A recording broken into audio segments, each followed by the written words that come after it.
welcome to another episode of The Grindbin. I'm Mike Wood. I'm Bobby Trippett. I'm Shane. And I'm Terry. And today we're talking about 1985's Fraternity Vacation. To the pool? To the pool. Hey, Bobby, I got the money. Yeah, I made the team. But you're a hooker. Get that goddamn thing out of your mouth. I didn't say it, hookers. I don't know. Spooky got no real rhythm. We're gonna play a little game, baby. I just love funny games. Get a little girl all hot and horny. This is Los Angeles. Oh, the hell with women's live. I'm horny. And maybe Daddy wouldn't have had to kill himself because he couldn't get it up anymore. What a shame. It's for jacking off. Come on, just step on the gas before we get creamed. And more. So guys, we're here talking about Fraternity Vacation. What a fitting time in the end of July here to talk about a frat movie. And guess where it comes from, guys? Hell. Yeah. From a Patreon request. What a request. Oh, Christopher Heim, thank you so much for requesting Fraternity Vacation. It sounds like Bobby had a great time watching this movie. We cannot wait to get into this one. And thank you so much for your pick and your patronage. And go ahead and send us your next pick, because we'll get that on the show real quick. Yeah, hell of a pick for the summer, you guys. Oh, this is perfect. Like, I didn't get a vacation this year, and this felt like it. Yeah. I agree. Mm-hmm. It was like, you just kick back, you turn on the put up the laptop, crack open a beer. Get your boys, go hip to hip. Watch this. Hip to hip, baby. Yeah. I'm really sad that we couldn't convince Chris Mann to join us. I didn't ask him, but I already know the answer would be no. But we're still sad about it all the same. Yes. So, guys, let's get into it. The director of this movie, James Frawley, he has 89 credits, and boy, when we get to his big credit, ooh. How the mighty have fallen. So 89 credits. He started out actually directing 28 episodes of the Monkees TV show. That's where he started his career. He went on to direct lots of other TV shows throughout his career, including episodes of Magnum P.I., Ally McBeal, and many, many more shows. He directed a movie called The Christian Licorice Store in 1971. Now, that's a Beau Bridges movie. You guys ever heard of that one? The Christian Licorice Store. Yeah. No. That sounds more like a special episode of Different Strokes. Right. No, it's about a tennis champion played by Beau Bridges who falls in with the Hollywood crowd, and he soon finds himself being corrupted by life in the fast lane. That's enough to make you lose your mind. The Christian Licorice Store. Is Christian Licorice a name for like some sort of street drug that was popular in Hollywood at the time? Maybe that's the character's name. Maybe his name is Christian Licorice. Oh, okay, and it's his store. That's like a stripper name, Christian Licorice. Someone at Chippendales, or like a tennis champion. I believe it. Yeah. And he's always open, guys. So 1976, he also directed a movie called The Big Bus, which is some sort of disaster movie, spoof movie. Oh, a spoof. Okay, I got less excited then. Yeah. Oh, no. Yeah, it's a disaster movie just called The Big Bus. Well, I mean, technically it is. And then here it is, Bobby. You know it. 1979. What credit? Oh, my God. This man directed The Muppet Movie. Are you kidding me? What? It's The Lovers, The Dreamer, and this guy. Yeah. Like, I wouldn't be surprised if he did, like, one of the direct-to-video sequels, like Kermit Out of the Swamp or whatever. No. But the original Muppet, wow. This is the man who put Fozzie Bear in a Studebaker. Yeah. This is the guy who made Muppet Movie and then 6 years later made Fraternity Vacation. He got a lot of faith in him. So what we're hearing is he was spending a lot of time with Electric Mayhem. He eventually, it's kind of sad, he just passed away this year at the age of 82, though. He had a good run. Yeah, just this second. Breaking news. Yeah, I just reached out to him to say, like, hey, do you have any words to say before we record an episode of Fraternity Vacation? And his hand was cold. Yeah, he died. He did. The writer of this movie is Lindsay Harrison. 21 credits. I don't know if that's a man or a woman. I believe Lindsay Harrison's a man. I've seen Lindsay referred to as he in a thing I was reading. They probably don't want you to know their identity anyway, so maybe that's a good thing. Yeah, that's true. So, Bobby, you're saying that you've seen him referred as a man. Granted, it was in a review, not in some kind of behind the scenes thing. So that person could be wrong. Okay, because she or he has 21 credits, and everything is either a TV movie or some random TV show you've never frickin' heard of. This is the only theatrical movie they ever wrote, but a lot of the TV movies are female lead driven, so I don't know if it's a man or a woman. Bionic woman type stuff. No, like 1988's Take My Daughters, Please. Whoa, Henny. I was just about to say, damn it. Well, it's Henny's female counterpart, Rue McClanahan from The Golden Girls. Oh my god. Oh, Henny and Blanche together again. Apparently it's about Blanche having 4 daughters she's trying to marry off. So she can get back out there. Do you think Henny makes a cameo? Oh god, I hope so. What was that one Henny Youngman thing we saw just like really unexpectedly where he's dressed as a woman and like all those college girls are horny for him? It was like a short film. Sorry? We were watching. I forget what we were watching. So is this like Henny Youngman starring in like Ladybugs or some shit? No, I guess what it was like a short film where Henny Youngman was like teaching a class about, I think it was about like Spanish culture or something, and he was doing like a really bad like dance. I guess so. It was about like Europe Spanish, not like Europe, okay. Central Yeah, that's American, right. not like any like South Central America, That but it still Europe felt racist. Spanish. Europe Spanish. And like the whole short is like him doing a musical number and like dancing, and all the girls are in the classroom. They're looking at him like, tee. I never thought she could be racist to Europeans until that moment. So that was fine. I'm pretty sure you guys made all that up. I wish we did. So is this a mini bin? what I'm hearing is weed's legal in It felt Pennsylvania, like right? a shared fever dream afterwards. Oh yeah, brother. Yeah, you guys have to go in your joint toilets in the bathroom and smoke your joint. So you share the toilet, you also share the joint, right? It's like a long one that like stretches across the room. It's a tandem joint somehow. Yes. And you guys somehow smoke it Lady in the Tramp style. I don't know how that's possible.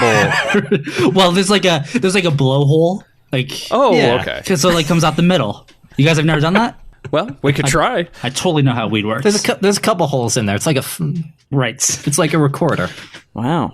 Then the only thing getting past on the left-hand side is the teepee.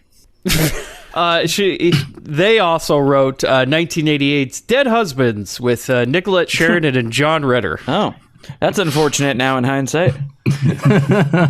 Stephen Jeffries, who plays Wendell Tivet. We don't hear his last name too much, but Yeah.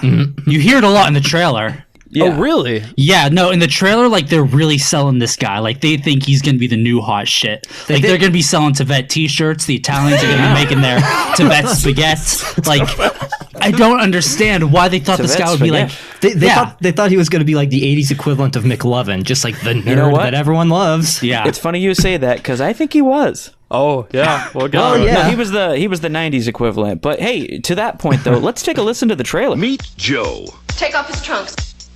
And Mother. This could be interpreted as perverted behavior. And introducing... How do you do, sir? I'm Wendell Tivet. My name's Wendell Tivet. Hi, I'm Wendell Tivet. Nice to meet you. They're 3 fun-loving fraternity brothers on vacation. Fraternity vacation. You know, I try to treat these kids decently when they come into town. Pack it up, let's go home. I'm fair, I'm lenient. I order you to disperse. What thanks do I get? They're determined to make new friends Hi, boys. Mind if we join you? and share a holiday adventure they'll never forget. Some doctor thinks he's found a cure for herpes. Boy, would that be a relief! And he's gonna learn how to mingle, gossip, He owns one of the largest pig farms in central Iowa. and get first-class service. It's not just another holiday excursion. We do everything. Oh, great. Fraternity vacation. If we had it to do over, we'd do it again! All in the National Guard. Fraternity vacation. It's the best time of the year. Right. Wow, you weren't kidding. Okay, so Wendell Tivet, like you said, you guys, they're going to have T-shirts. He's going to be all over town. Well, we'll figure it out.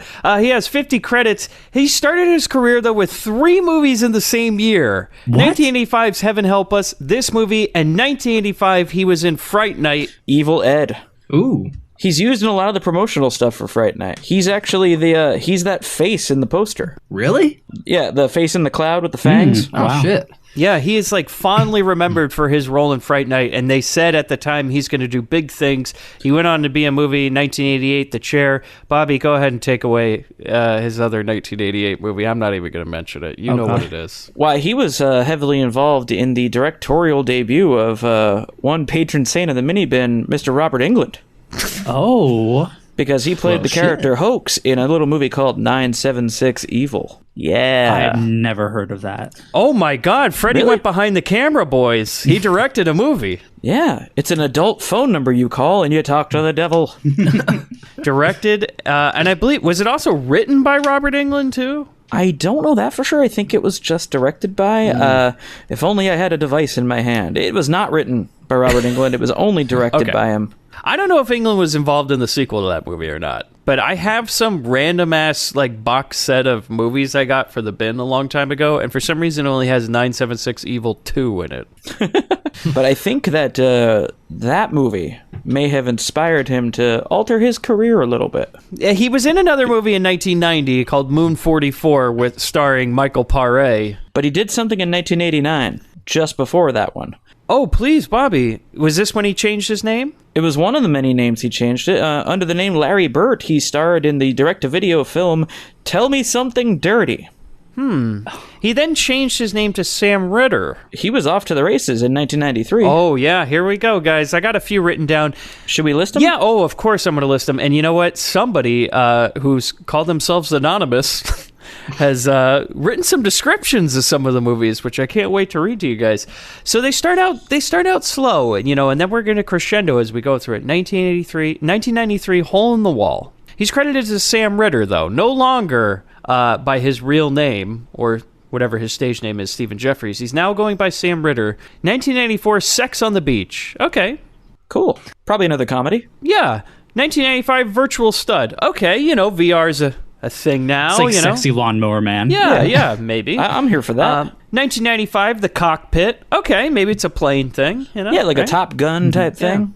Yeah. Then we get to 1985, Mechanics by Day, Lube Job by Night. Now, to be clear, though, bi is spelled with an I. Yeah, it's just B-I. Oh. Yeah. What range? Yeah, well, we get to 1996, Leather After Midnight, and this is the first one that has a description, guys. Sam Ritter and Cody Boundbiak. Bondendiak? Jesus. Nailed it.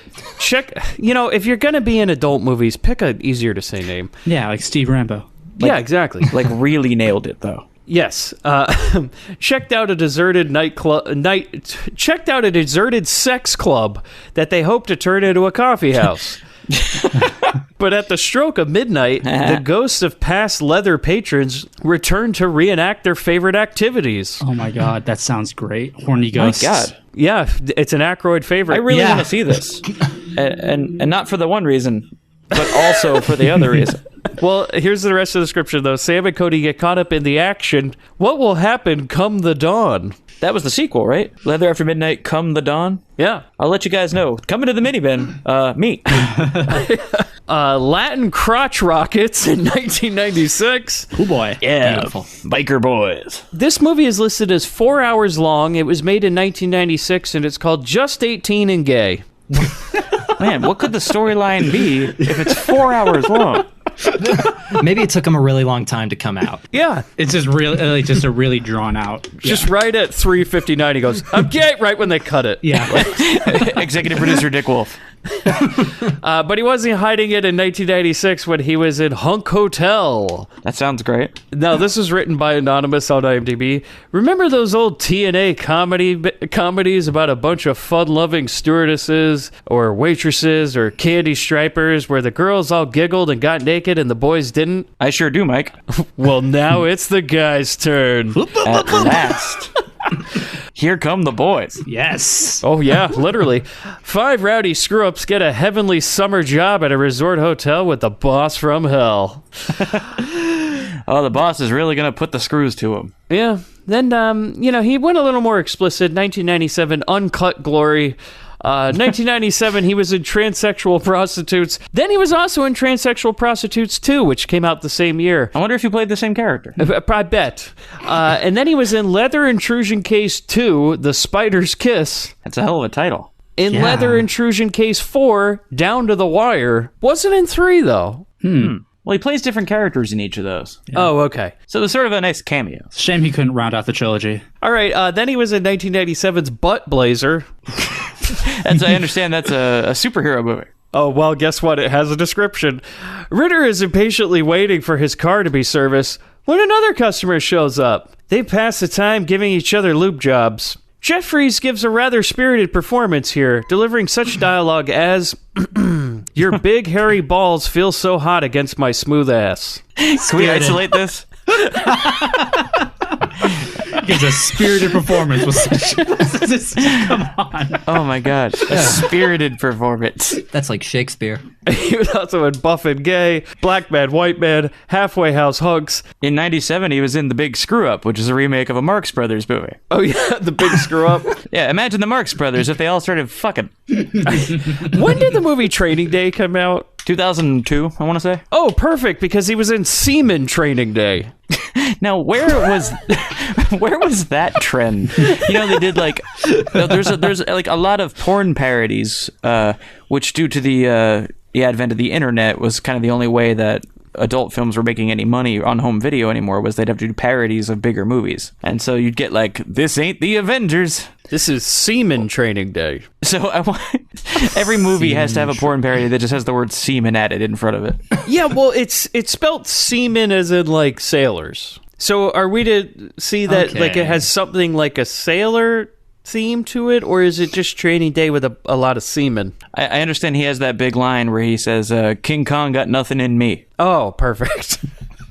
That's a different movie. Then all of a sudden he just changes and goes back to making B horror movies. Yeah, he's decided to go legit. Including 2007 Sick Girl, 2010 New Terminal Hotel, 2010 Mr. Hush. And then Bobby, in 2017, he was in a movie called Checkpoint. You know who that stars? I believe that stars Bill Goldberg.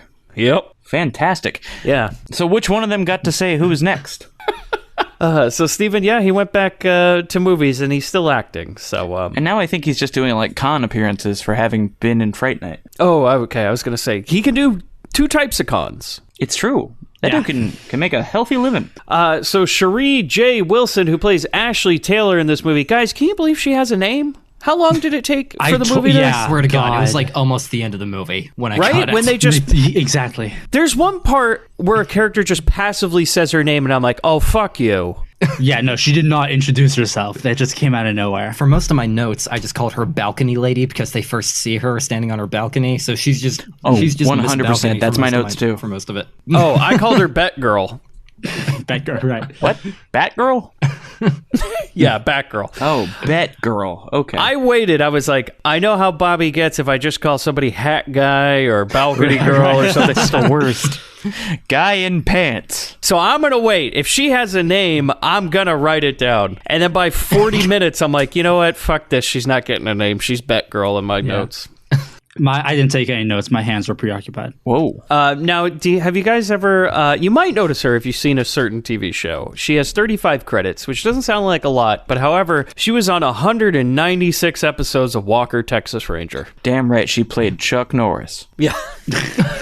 She was the character of Alex Cahill. She also was in another Chuck Norris movie in 1994, though. She was in Hellbound. Heavily associated with Chuck. She even wrote an episode of Walker, Texas Ranger. Oh, wow. That show got to a point where they were just letting the cast write the episodes. She was also in 1985's Crime Wave, directed by Sam Raimi. That's pretty awesome. That's like a super early Sam Raimi, before Evil Dead, before any of that stuff. I think it might have even been before Intruder. Yeah, I didn't know where that was in the Raimi filmography, but it's definitely an early one. Too bad she didn't get a Spider-Man cameo. Yeah. Do you know that she didn't? Oh. No, that would have showed up in her, like, at the top of the IMDb. That would have been, like, best known as Woman Running. Yeah, instead of the other thing that's on the top of her IMDb, where she starred in the classic sequel that everybody was clamoring for, 2012's... Butt Blazer 2. Yeah, Butt Blazer 2. 2012's Easy Easy Rider 2. Oh, fuck. I keep forgetting that is a sequel. Oh, my God. Oh, my God. Perfect. That's famously awful. And then we move on to Cameron Dye, who plays Joe Gillespie in this movie, the real hero of this movie, guys. He had a last name? Yeah, believe it or not. 65 credits. He's probably best known for his role in Valley Girl in 1983. He was also in a movie in 1984 called Joy of Sex. Teenager Leslie Hindenburg, mistakenly believing she has just weeks to live, decides she will lose her virginity before she dies. Meanwhile, hormone-crazed Alan Holt pursues some sex for himself, with predictable results. I cannot believe they named the dying girl Hindenburg. That's... Why wasn't the movie called Hindenburg's Disaster? Like, what the hell? It's a missed opportunity. How is she mistakenly believe she has weeks to live? Like, that's what I'm wondering. Is this like some sort of frat prank or some shit? Because, man, we're up in the ante. It's really showing some range as an actor that that same year he got cast as a guy desperately trying to get laid. And then in 1984, he was in The Last Starfighter. Where, again, he's desperately trying to get laid. And in 1990, he was in Men at Work. Yeah, which, Bobby, Men at Work, who's that star? Why, that stars Charlie Sheen and Emilio Estevez. And who is that written and directed by? I believe, if I recall correctly, that is actually written and directed by Emilio Estevez. Yeah, I've never heard of that movie. What? No. You haven't? Not until today when I saw that. Today you found this out. Oh, this was on Comedy Central all the time when I was a kid. Okay, because I'm a huge Repo Man fan. I look at Men at Work, I'm like, what the fuck? It's an Emilio movie? Yeah, it was a musical biopic about that Australian group. Guys, the big heavy hitter in this movie. Oh, God. Lee McCloskey. Oh. Tim Robbins, who plays Larry Mother Tucker in this movie. Tim Robbins is in Fraternity Vacation. And this is a very young Tim Robbins. Yeah. This is long before Shawshank, long before Bull Durham. Long before Howard the Duck. Actually, this is the year before Howard yeah, the Duck, that's right. You told me that. Good Lord. We're getting a real greased up, here come the boys, Tim Robbins in this movie, guys. Oh, yes. And so we do have a couple other people that are in the movie. We will address them as we meet them. Yes, but Bobby, please take it away. When it comes to the trivia behind Fraternity Vacation, especially in IMDb, we're going on an adventure. Yeah, I think the best way to present this is if we just read the trivia as it's written. You know, there's some really interesting tidbits in here.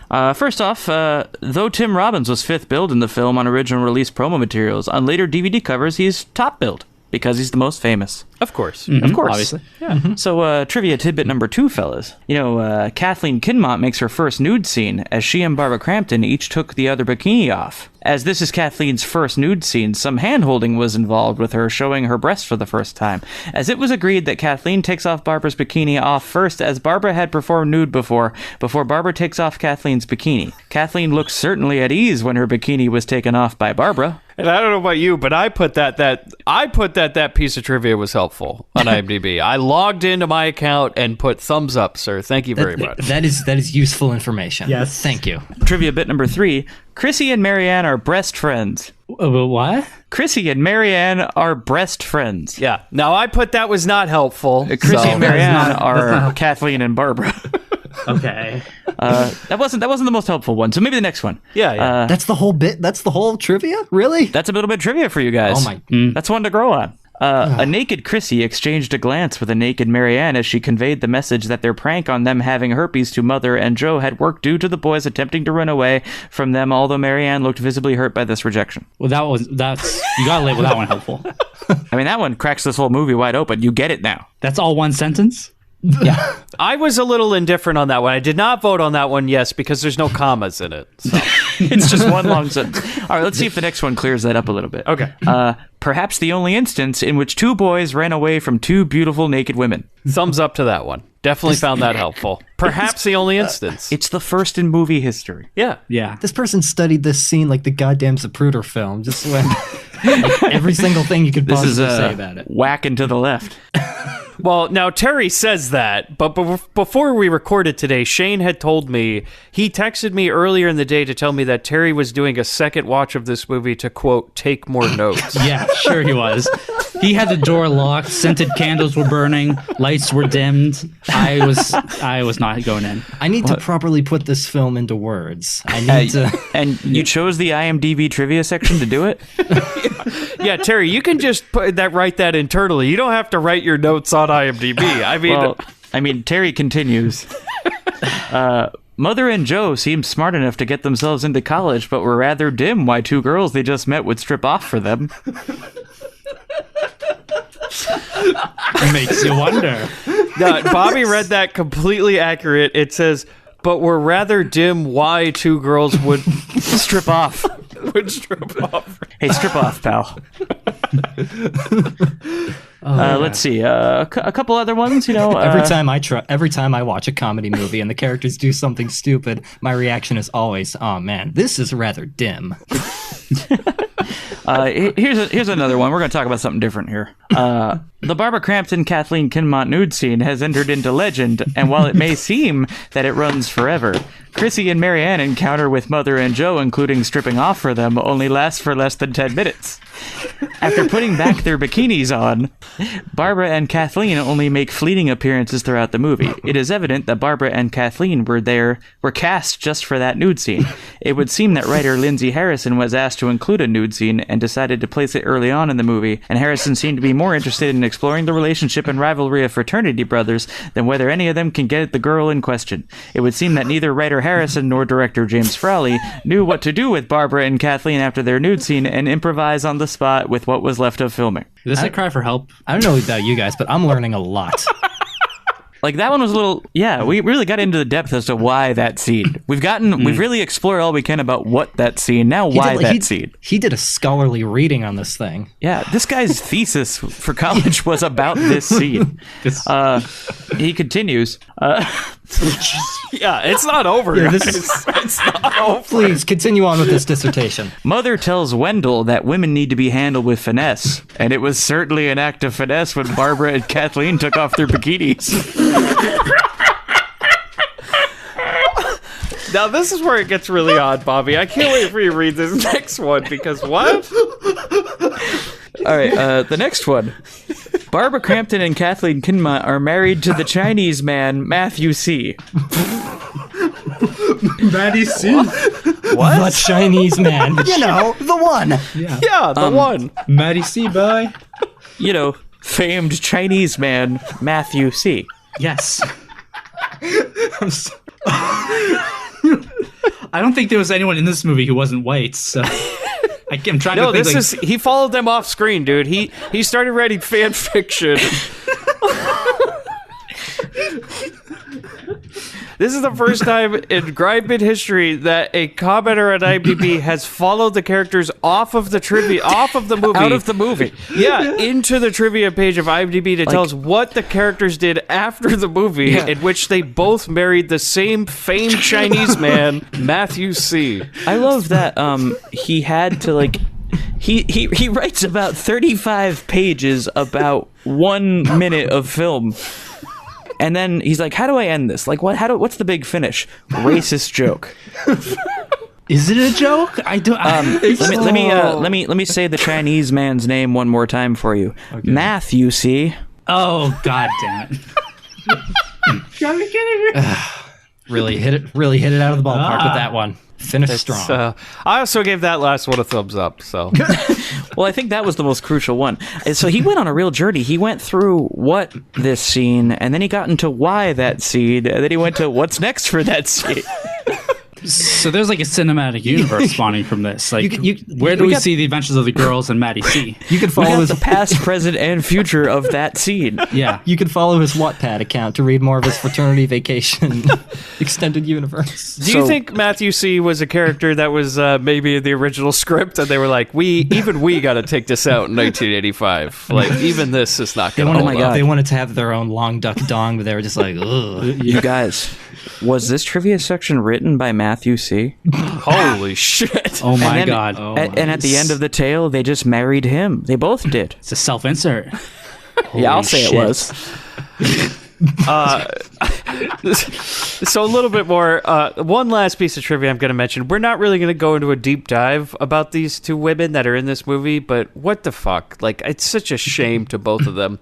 Actresses Nita Talbot, she has 150 credits. She is a legendary actress. She's in Hogan's Heroes, Mannix, The Fugitive. So many credits. Like, had a long, illustrious career. She's in this movie for what, 2 minutes, Bobby? Yeah, maybe 2. But the one that I'm even more upset about, please, Bobby, take it away. You know who it is. No, I don't. Oh, well... Oh, you're talking about the waitress? Yes, Britt Eklund is in this movie for one line. Yeah. Like, walks in, says a line, and leaves. What's interesting, a thing in common about Nita Talbot and Britt Eklund, both Grindbin All-Stars. Yes. Now, Britt Eklund, what was the Grindbin movie she's in, Bobby? I know they're Britt both Eklund Grindbin appears authors. in Minibin exclusive. I think it's Minibin exclusive. Beverly Hills Vamp. Oh, that's true. Yes, she is also Patreon exclusive full episode. Beverly Hills Vamp. But she is also a Bond girl in The Man with the Golden Gun. She is absolutely. She's also in The Wicker Man. Yeah, that's probably the role I know her most from. She plays Willow in the Wicker Man, the original Wicker Man, not the Nick Cage one. She's also in the original Get Carter, and she's in this movie with about 2 lines of dialogue. Literally just a waitress who walks in for a second and takes an order. And I was like, really? Like, she's just in Palm Springs for the weekend, or what? Yeah, do you think they were filming and then looked up and went, is that Britt Eklund?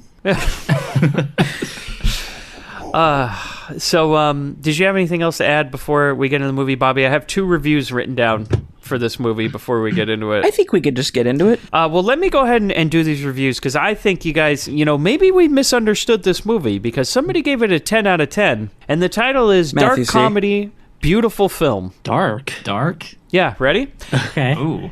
I'm prime form. Fraternity Vacation proves to be the sleeper knockout shot of the mid-'80s. Unlike other fraternity movies, Fraternity Vacation provides us with a slightly darker, more intimate side of the party animal lifestyle. I would compare this introspective comedy to classics such as MASH or even The Great Annie Hall. Blasphemy! I make these comparisons based on the fact that Fraternity Vacation digs a little deeper into the motives and psyche of the frat boy. Why do they behave this way?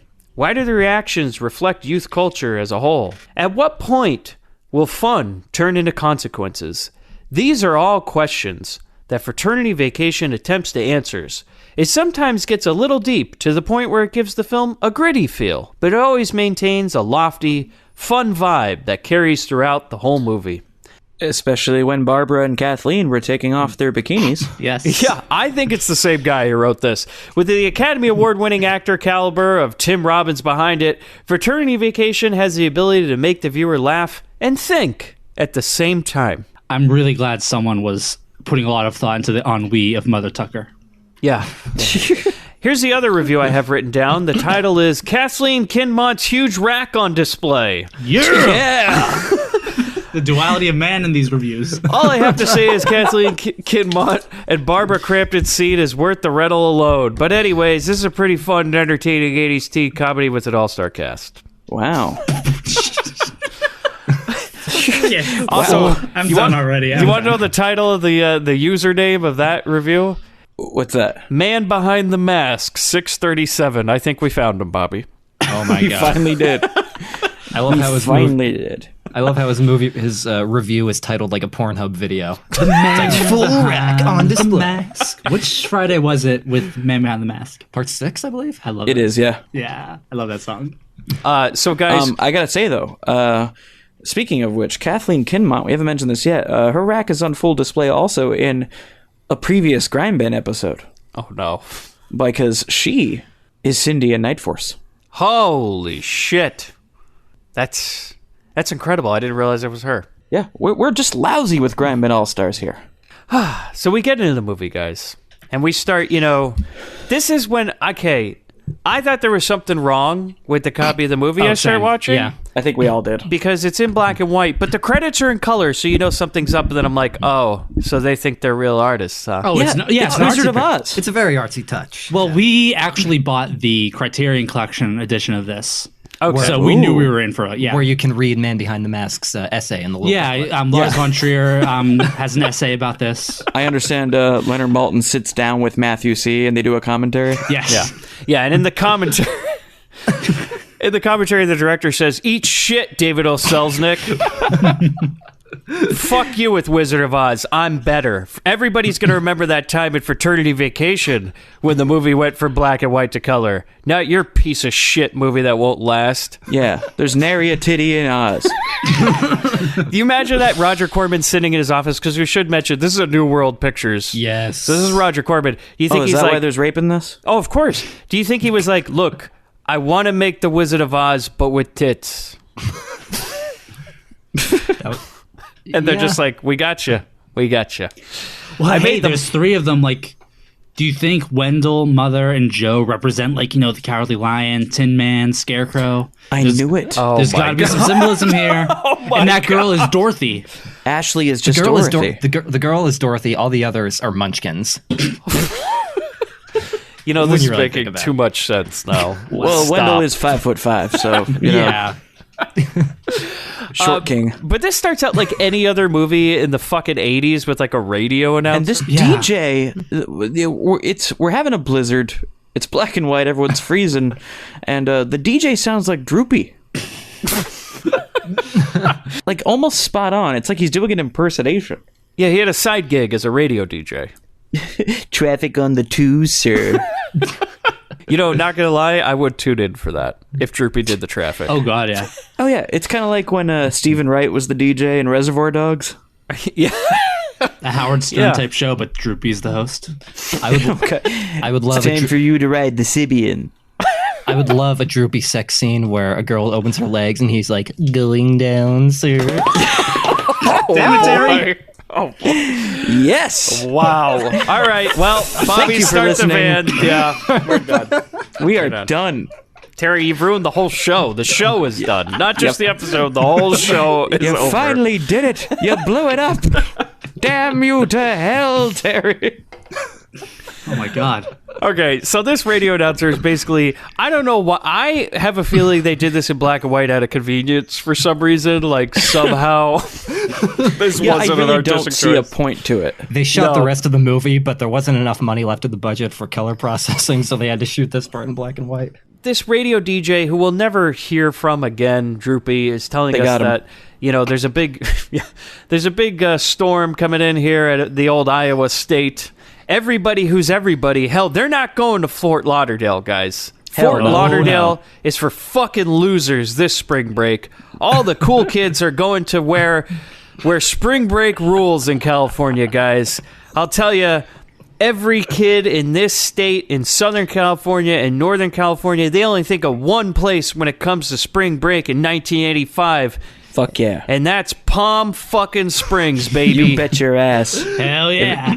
It's going to be us and Duke Mitchell. Yeah, a town with no beach in the middle of the fucking desert, and in 1985 is filled with retired people. Yeah, retired people who want to fuck. Oh, now, let me tell you something. I have been to Palm Springs for most of my life during spring break, during Easter. All of Mike's sex tourism has been in Palm Springs.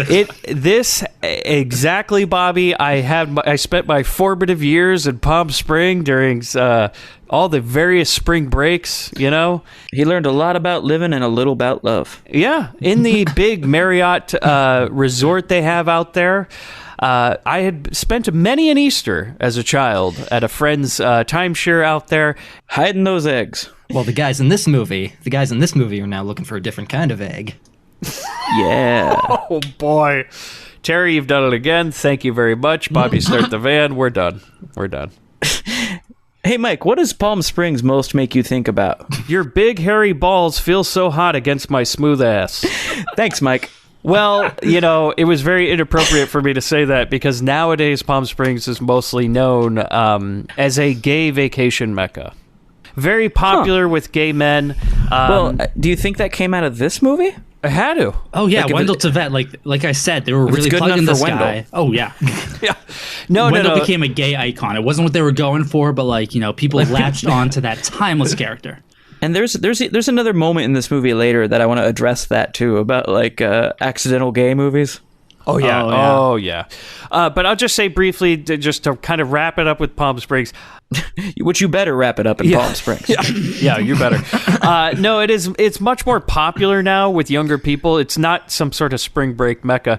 The only reason they filmed that there is because it's fucking cheap and right next to LA. And so they're like, it's fine, and also we can't get the beach, so we'll use Palm Springs.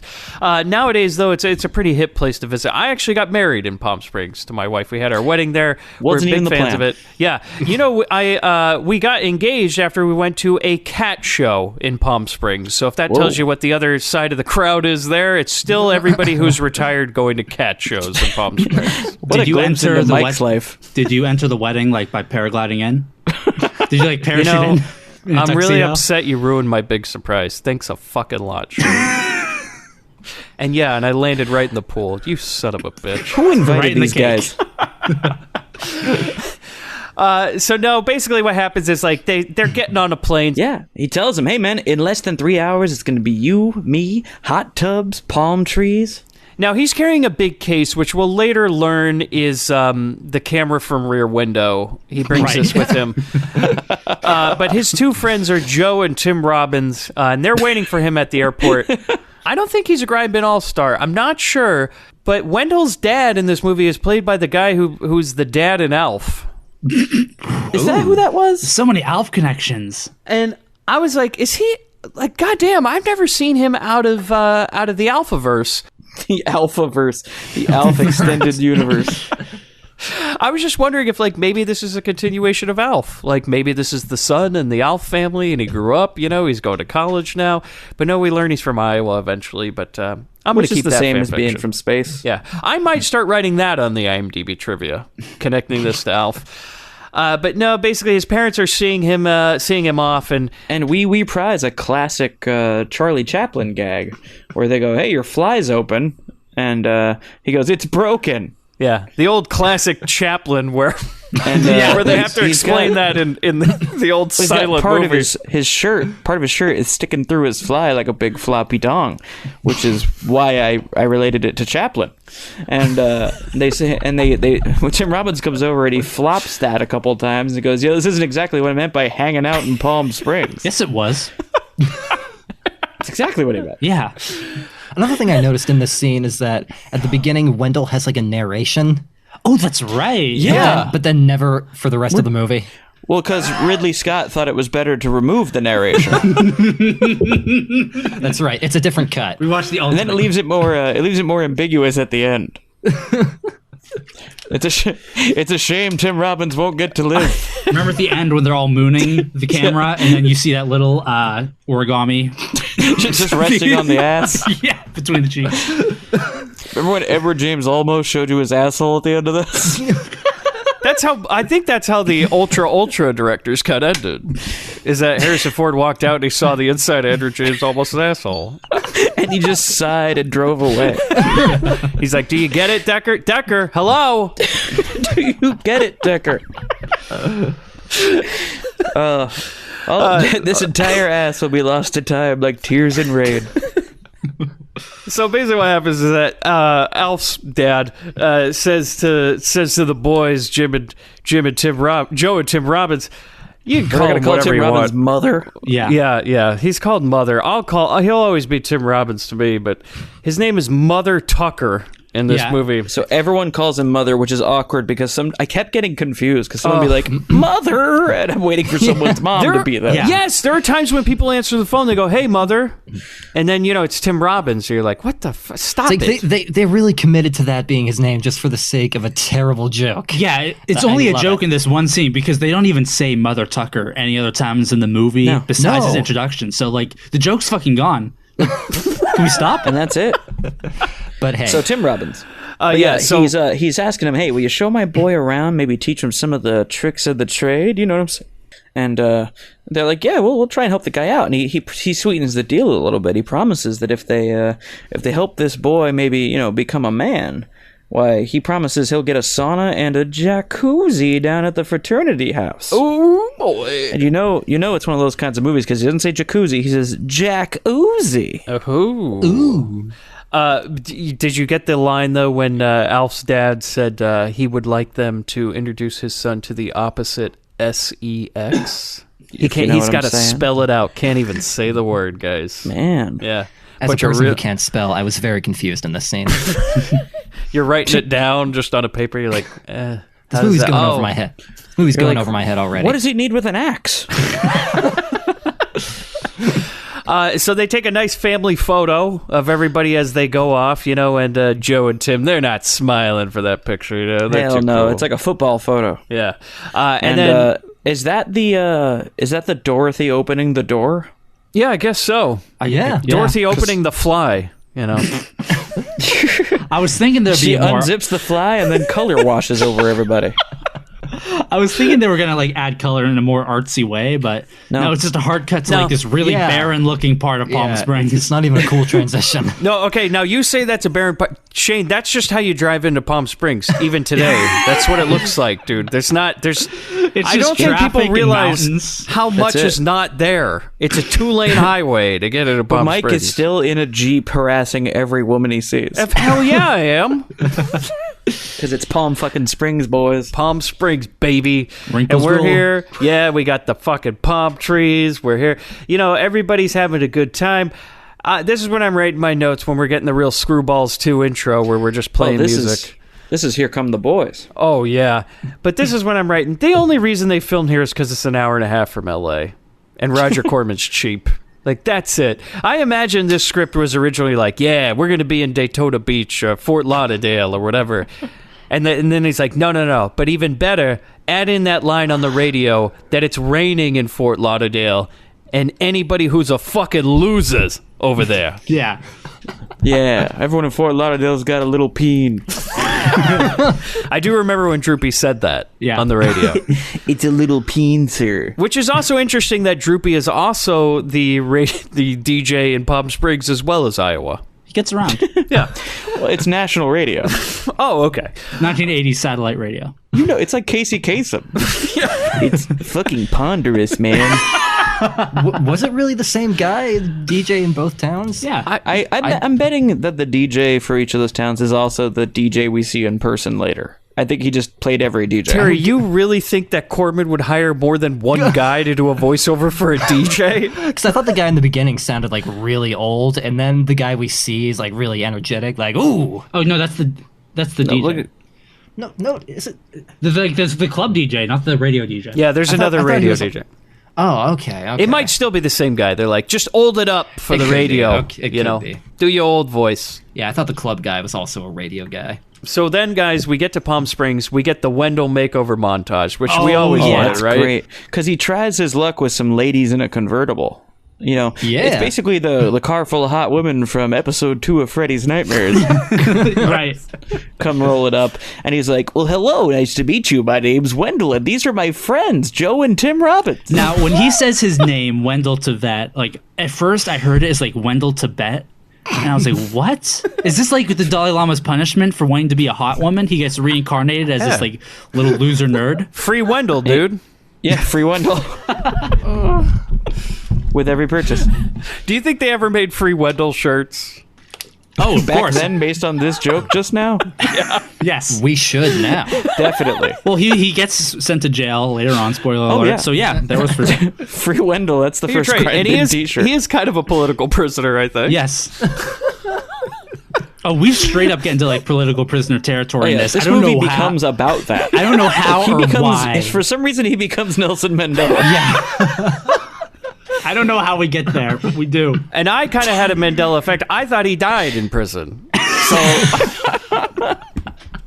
I was just willing myself to believe that. Yeah. So yeah, when the girls just kind of shrug at him and drive away, that's when they look at each other like, we need to do something, and Okay, now we do a massive montage. This is like a parody of an 80s montage, but played as legit. It's Shane, it's because it's Palm Springs, dude. They have 2 stores. They have him dressed up as some going on an African safari. Yeah, they got him in the. I don't think you guys realize he dresses up as every character from Clue. At one point, All he the looks like an village people. Aquabat. guys, they went to the one store, the Palm Springs thrift shop. I'm not joking. They went to the thrift shop. I've been in there a number of times. I recognize the store. You've done your own montage. Guys, there is one grocery store in Palm Springs. Okay, it's not a large place. Well, I got that idea since we only really have 3 locations to film at. So the rest of this montage we get, right? He grabs a lady's butt. We're getting a haircut. Well, yeah, they place his hand on a supple bottom, and then we pan back to see it's just a mannequin they bent over. And then we get the old trying on the Speedo gag, he's Oh yeah, because the boys each come, Joe and Tim Robbins come out in their swim shorts, and then why Wendell comes out in a little banana hammock.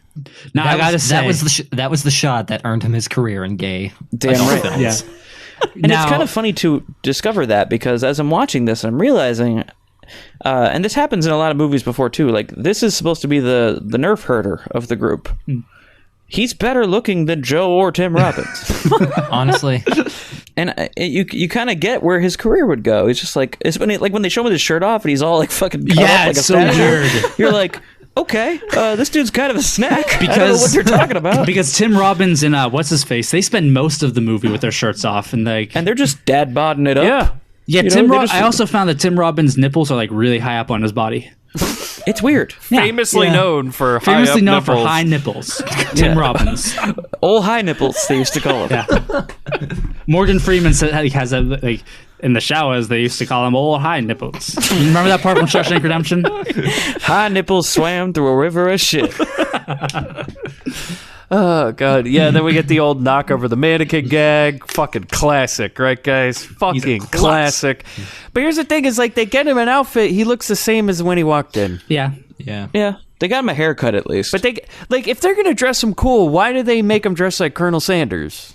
And he never dresses sweet commercial, buddy. And every time he switches an outfit again in this movie, he's back to like tight tucked into his shorts. Like he just dresses like a nerd for the rest of the movie. You know what though? That's every time you watch one of those like makeover daytime shows, or like the follow up on every episode of Queer Eye is just like, well, he stopped doing a French tuck and went back to socks with sandals. I wouldn't know that 3 because I days only later. watch manly shows all the time.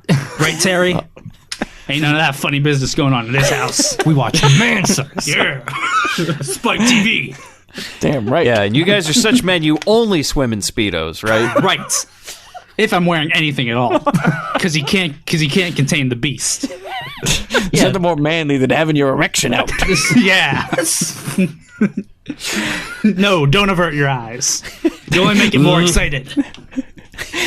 Yeah, I feel like you know this, Mike. That every time Shane or Terry come home and the other one's there, he just puts his balls on the table and goes, "Look at her." It's a power play, dude.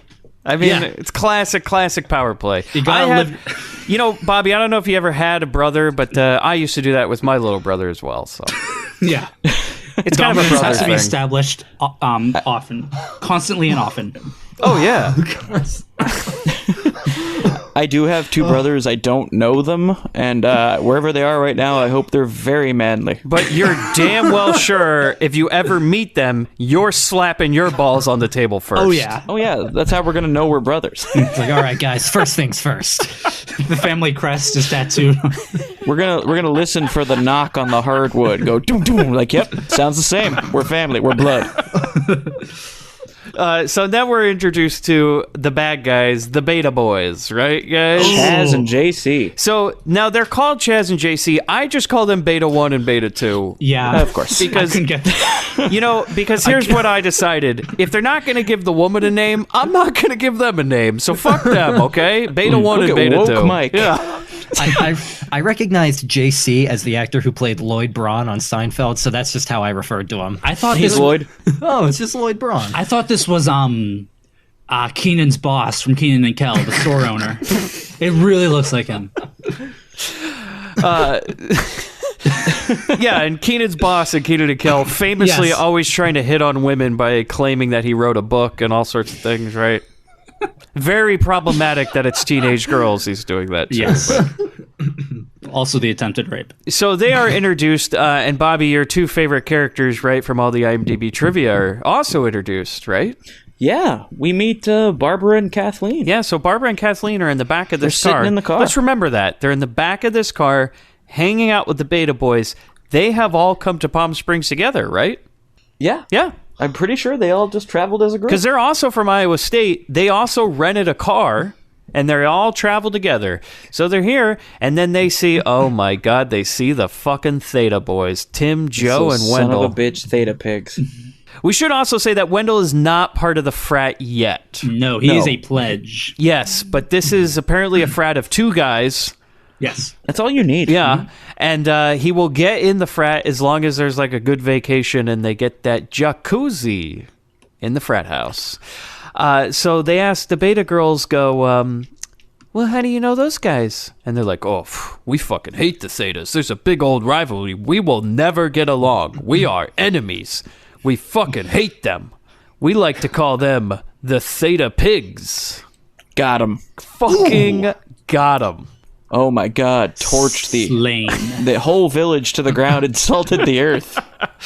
And they say, we're going to get these guys good. So we go to, the Theta Boys arrive in their condo, okay? So yeah, and quite the condo it is. They swing into the master bedroom, and boys... Okay, we should say that the living room, the entry room has no furniture. I thought this was set up for something, which it's not.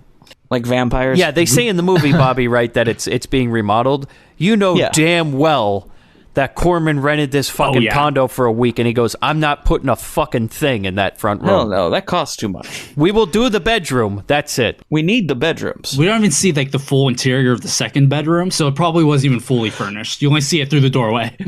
Look, we see enough to know that it's the same goddamn cot they used in the prison scene. 100%.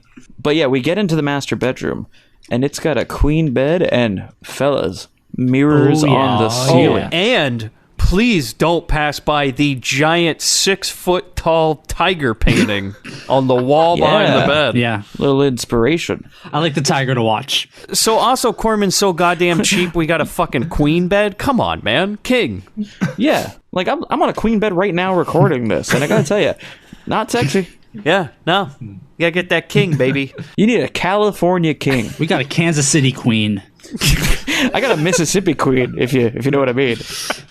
So they go real briefly like, oh man, this fucking bedroom's where it's at, master bedroom. And then Wendell says something about how like, he says something, right, Bobby, about how like his cousin's still here or something, or like... Well, Wendell mentions that he was adopted. Yeah, it's like a really funny joke. Like, oh man, Wendell, anybody who's related to a guy who puts mirrors on the ceiling has got to be cool. And then he's like, he was adopted.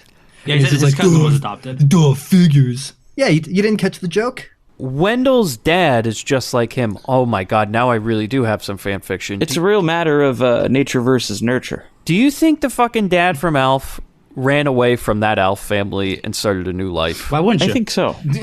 What was the family? Were they the Shumways? I think they were the Tanners, actually. That explains Michael Tanner. That's not a joke. They are the Tanners. That's right, His name was right. Willie Tanner. So do you think Willie Tanner just kind of fled town, changed his name, faked his own death? Had to cool it a little bit in Palm Springs. So yeah, apparently Wendell's adopted, and that's when they briefly mention, they're like, but there's only one bed. What are we going to do when the other guys bring home girls? Like, what the fuck are we going to do? We can't share the one room.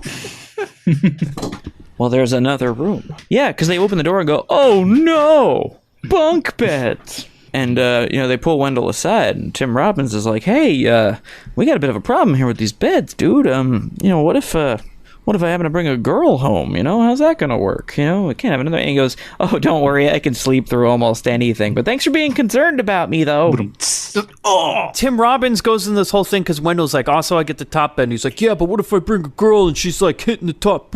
It's just like, shut up. Shut the fuck up, you mother tucker. Well, Tim Robbins is very tall, so he's probably hitting the top bunk. That's true. He should get the top bunk. So, and those nips, he's probably hitting nip on top bunk. If you don't want to hit nip on top bunk, man, that hurts. No, man, chafing all over the place. So that's when we get into some rear window shit. Wait, hold on. I want to hit the brakes for a second. Shane and Terry, have you guys ever slept on a bunk bed? Oh my god, for way too many years. We did actually. You guys did have the bunk Absolutely. bed. You guys had prison bunk Not beds? prison bunk. They were actually like pretty big, weren't they? They were. We had some good. They were good sizes. You guys are the only people with queen size bunk beds. That might be true. Stacking them queens. Yep. Now, I had foster siblings when I was younger, too, for a couple times in my life. So I've also had experience sleeping on bunk beds. And so you fellas tops or bottoms? Well, I was like bottom first when I was with my older brother, and then he got his own room, and I had to bunk with Terry, and then I graduated to the top bunk. Oh, is there like a hierarchy about it? Yeah. Like you're like a senior, so you get the top bunk? I didn't get my own fucking bed until I was like 14 years old, because when you were little, you had your own bed. And then like you got kicked out for our big brother to have like his own room, but I was still stuck in the bunk beds. So you guys just suck. Anyway, let's get back to the movie. But when you went on the top bunk, you explained to Terry, you're like, no, I need top bunk now because my nips are real high, and if I bring a girl Maybe home, hitting the ceiling. Yeah. Now, Mike, you also have siblings, right? Yeah, but I always dreamt of sleeping in a bunk bed because we had our own rooms. So. Oh, just from day one. Yeah, but often my brother and I would be like, man, wouldn't it be so cool if we had a bunk bed and could share a room? You fantasized about it? Yeah, we were like, that would have been I think awesome. Shane and Terry can back me up when I say it doesn't really live up to the dream. No, not really. It kind of gets old pretty fast. Yes, it did. Yeah. Remember the time you dropped your fucking lava lamp? Like, for some reason, you wanted to have your fucking lava lamp in the bed? In the bed, yeah. And then, like, it was on a shelf, like, on the wall. So some kids have stuffed animals. Terry's sleeping with a hot lava Because, of lamp. course, he is. And then in the middle of the night, he decides... Just clutching that lava No, lamp. yeah, he did clutch the lava lamp in the middle of the night. He's like, I want to play with this. And then he fucking broke it on the floor. And I... Terry, you don't play with a lava lamp. Like, That's what we tried to tell him. Kind of like a fish tank type of thing. You just watch it. That was a bad memory because I broke my DS because it dropped right on top. He broke his Nintendo too. He dropped it on the Nintendo. So you slept clutching a lava lamp in one hand and a Nintendo DS in the Yes. other. I mean, that's just... I like the idea that this lava lamp was your glow worm. I feel like this all happened at once, and Shay just looks down from the top bunk and then just goes right back to bed. Probably. If I even bothered waking up. But that is absolutely true, though. So now that's when this gets into rear window shit, as I said, because we find out in that case is the most creepy of creepy cameras. Yeah. Wendell has brought this camera with, like, I don't know, would you say conservatively that this lens is about 3 feet long? Oh, yeah, this is like the Joker pulling the gun out of his pants. Okay, this is from, like, Corman's personal collection, right? You know like, it is. he's got this at home, staring out his window. He could see all the way down in Malibu with this thing. But he says, I'm going to get some shots that the astronomy club isn't going to believe. Yeah, I'd buy it, man. This thing's like longer than a fucking lens you see at like a sporting event when those guys are taking the live action pictures. This thing's taller than Tim Robbins. It's a real My Tutor gazing at the stars thing. Yeah. Yeah, weird thing about it too, it's got nips real high up on the lens too. So he says he's going to take these astronomy photos, but you know what Tim Robbins is interested in? Him and Joe want to take some anatomy photos. Am I right, boys? Oh, God. Oh, God. Who are the heroes of this story? Nobody. Yeah, everyone's a fucking asshole. Oh, yeah. And so they basically are scanning the talent down because that doesn't look conspicuous at all. Having your giant telescope pointing downward at the pool. We're at Dave and Buster's playing Silent Scope. Like, this is seriously like a sniper's view. Oh, yeah. It is. The pool. So they're sitting in the fucking sniper tower of this condo complex, occupied only by college kids, apparently, where they are just pointing this thing right down at the pool, looking right at the breasts and the butts and everything else, so they didn't have to pay those actresses full price for the day because they can't prove they were in the movie if they don't show their faces. The lens is so long, it's casting a shadow over the pool. People are limboing under it.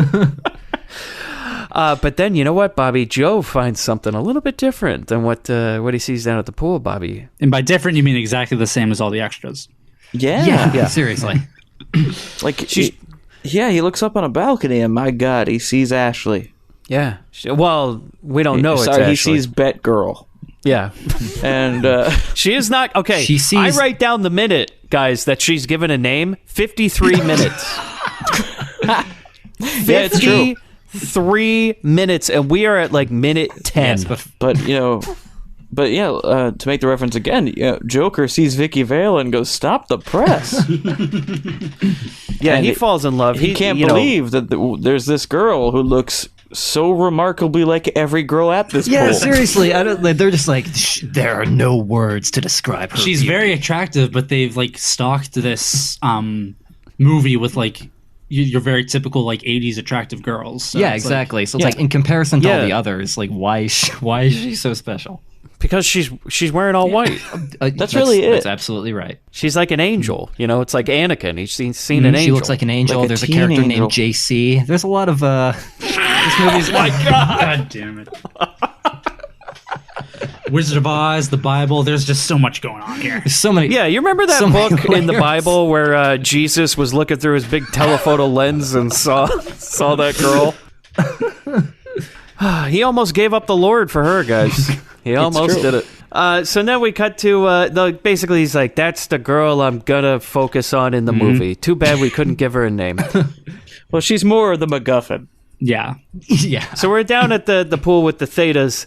They go to the pool. It's filled with young people, just like Palm Springs is, right? 1985, where all the college kids go. And Bobby, Tim, and Joe, they're talking to some girls, right? Yeah, the second they get down there, they run into Barbara and Kathleen. The girls are digging them, man, immediately. They're ready to do this right here in front of everybody. Oh, yeah. They're like cheerleaders horny. Yeah. Yeah, they were going to fuck them out right there by the pool. But this is when Wendell decided he was Eddie Deason. Yeah. Oh, God. Because Wendell comes down, and he's got a big inflatable raft. He's got a picnic basket. He may have brought the telescope. Eddie Deason, Yogi Bear, this guy. Yeah. He comes in like the first time you see Dick Van Dyke and Mary Poppins. He's just one man banding on into the place. Yeah, and he's running into everybody. He's knocking people over. He's knocking people in the pool. I mean, I swear to God, no less than 15 people went into the pool. I think someone died. Yeah. An entire table was knocked into the pool. But nobody really makes a big deal about it. Well, they kind of make a big deal that they're afraid of Wendell. Yeah. They're like, stay away from this psychopath. But also, we've seen him with the shirt off, so we know actually, dude, he is kind of ripped. So yeah, he's got that weird, like, you don't gotta be that afraid. He's got that weird, he's super short, so he's got like that weird manlet overcompensating muscles that look weird. Yeah. Yeah, he's a real show pony. You know, and the boys, Joe and Tim, man, they are real embarrassed. They're like, oh, God, don't come over here. Of course he comes over. Yeah, and the girls, they're like, okay, they tolerate him. He's like, okay, he's with them, and that's all right. But they're telling the boys, God, it's so hot out here. Is there any place you could take us that may be more comfortable? Oh, and they're like, right away, oh, yeah, we got a condo. And Wendell even offers them, Bobby. He chimes in, I can make us all lemonade. Hey, thanks, Deason. And then he jams a steak in her chest. Die, bitch, die. Die, bitch, die. Look, I'm going to say this. I would accept an open beverage from Wendell before I would Eddie Deason. Well, of course. Wendell's a gentleman.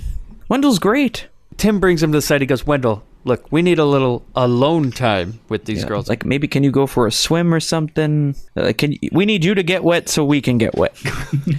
Oh, boy.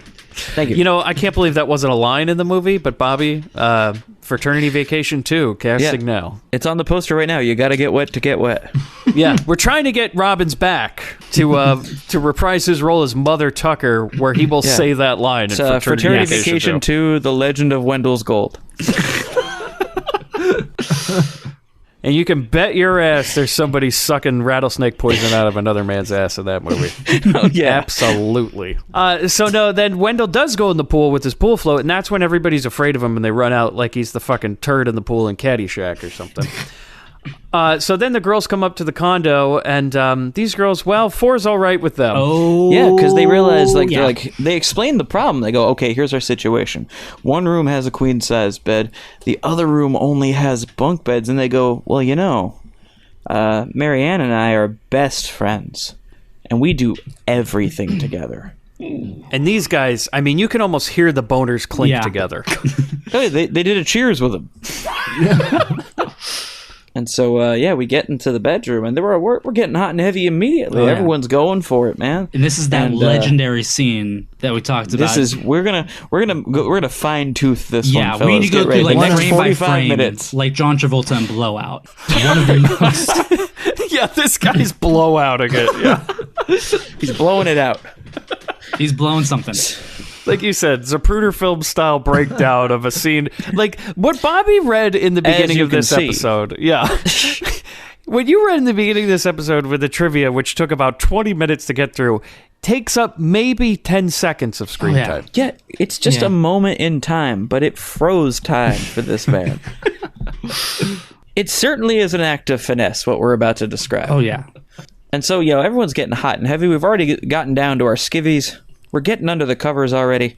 Or we're about to anyway. And the girls get up and they start putting on a little show for the fellas. And there's some hand-holding here because you could tell Kathleen had never done a nude scene before. And Barbara, of course, having done previous nude scenes, helped her out a little bit. You see, Barbara begins by taking off her... Okay, now... So anyway, they both take their tops off, and the boys go... They both got their 50s. They got the full 50. Yeah, they both go for the full 50. They take off their tops, they take off their bottoms, and they say, "No, don't go away, boys." And they both walk into the bathroom. And Joe turns to Tim Robbins and goes, "I wouldn't leave this place if it were on fire."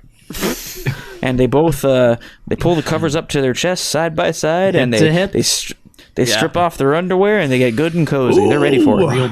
Real bonding moment. Now, this is how you guys record when it's in person, right? Yes. That's how Man and I used to record. That's how I imagine all the early episodes. You fellas weren't able to be there for our live show with Bombs Away, but we put a giant... Okay, it wasn't giant. It was a queen-size bed. I'm going to be honest with you guys. And all five of us got under the covers. And guess what? Man didn't show up till halfway through the show. It was a little surprise that he'd been under the covers the whole time. He just popped up suddenly. Yeah, he comes in like Bobby and I's child in the middle of the night, and he goes, "Can I spend the night in your bed?" I had the dream again. And he crawled up between us. And this time, Kathleen wasn't holding her hand.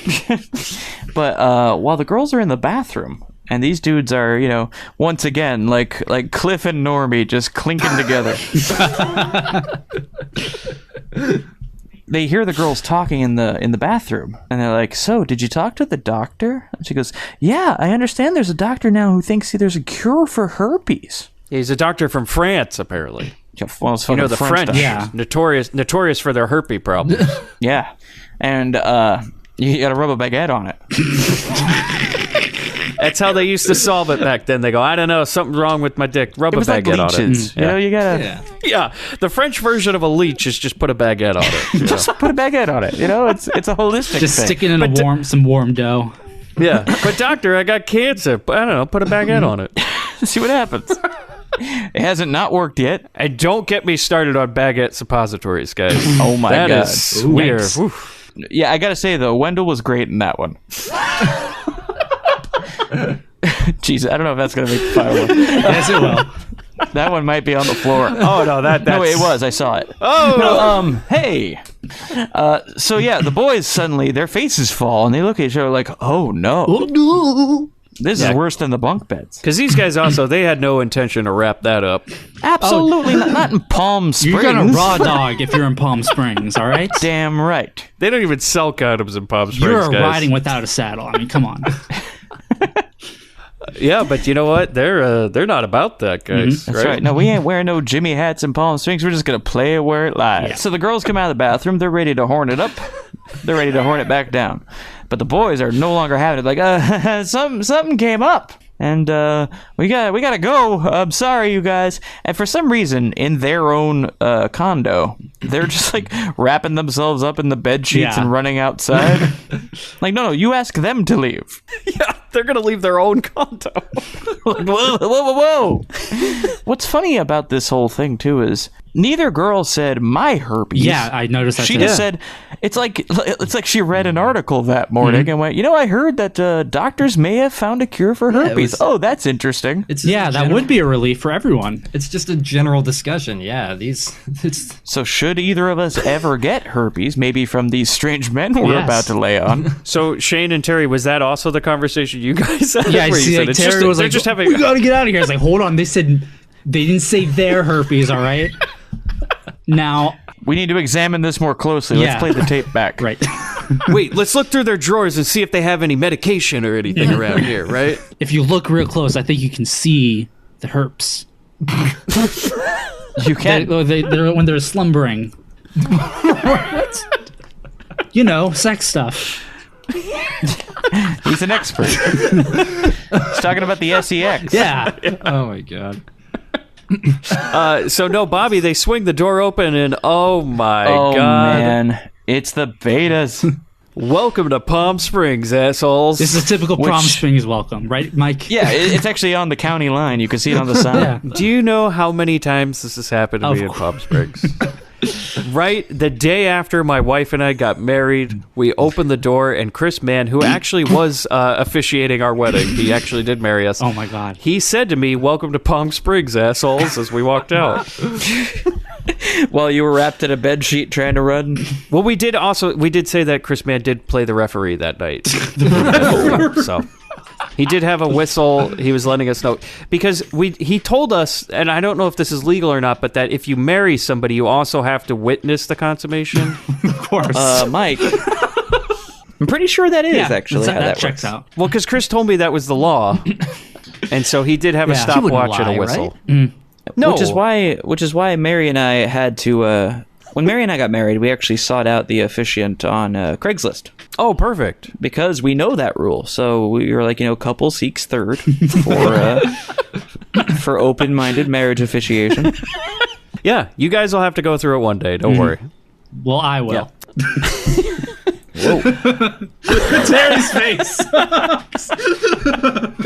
So yes, welcome to Palm Springs, assholes. The betas walk in. They're making fun of the boys. Apparently, Beta 1 said, the whole joke was, hey, yeah, those girls got naked and told you they had herpes. It was a really dumb prank. Yeah. What kind I wanted to see a flashback to planning the battle. Mm-hmm. Where they're in the war room.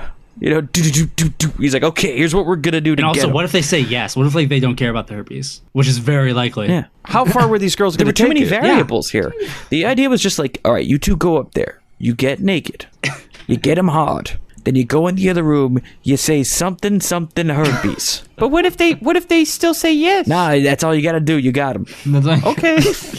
How far should I take it? Should we fuck them if they say yes? Okay, at some point, if it's gone that far, I need you to turn back, look at him again, and say herpes. That's the code word. If he's still going, you gotta say it louder. Now, I've never taken my top off in front of a stranger. Can I hold hands? Should I do it with finesse? No, this one's gonna take finesse. And this maybe has one of my favorite lines in it, though, is when, now, is Beta 1 the main guy? Is he JC? The main guy's Chaz. Okay, so Chaz JC turns is around. the beta.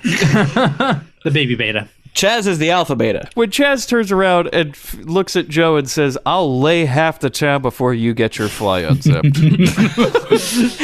That's a guarantee. By force or not. But then Joe mentions something about how Chaz is always about quantity and over quality, This guy, right? I saw this guy fuck a watermelon once. And you know what? Yeah. He counted it. So these guys, they want to make a little wager, right? Because we're throwing our cocks around. Yeah. We're That's what do you do in Palm Having Springs? a sword fight? Yeah, a little all for one for all. Throwing your dick on the crap table. That's right. It's like when it's like when the guy throws his car keys on the poker Knock table. on wood. so then Chaz says to him, he goes, "I will fuck whatever girl Joe picks for me," and he does, right? Well, it's a little more nuanced than that.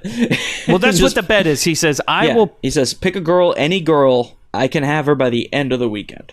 Yeah, it's $1,000, which in 1985 is enough to buy a house in Palm Springs. So this is some serious fucking coin, guys. So $1,000, 1,000 large. Yeah, and that's when Jesus Christ sees a girl on the balcony across the way, Bobby. Yeah, and he goes, "You know what?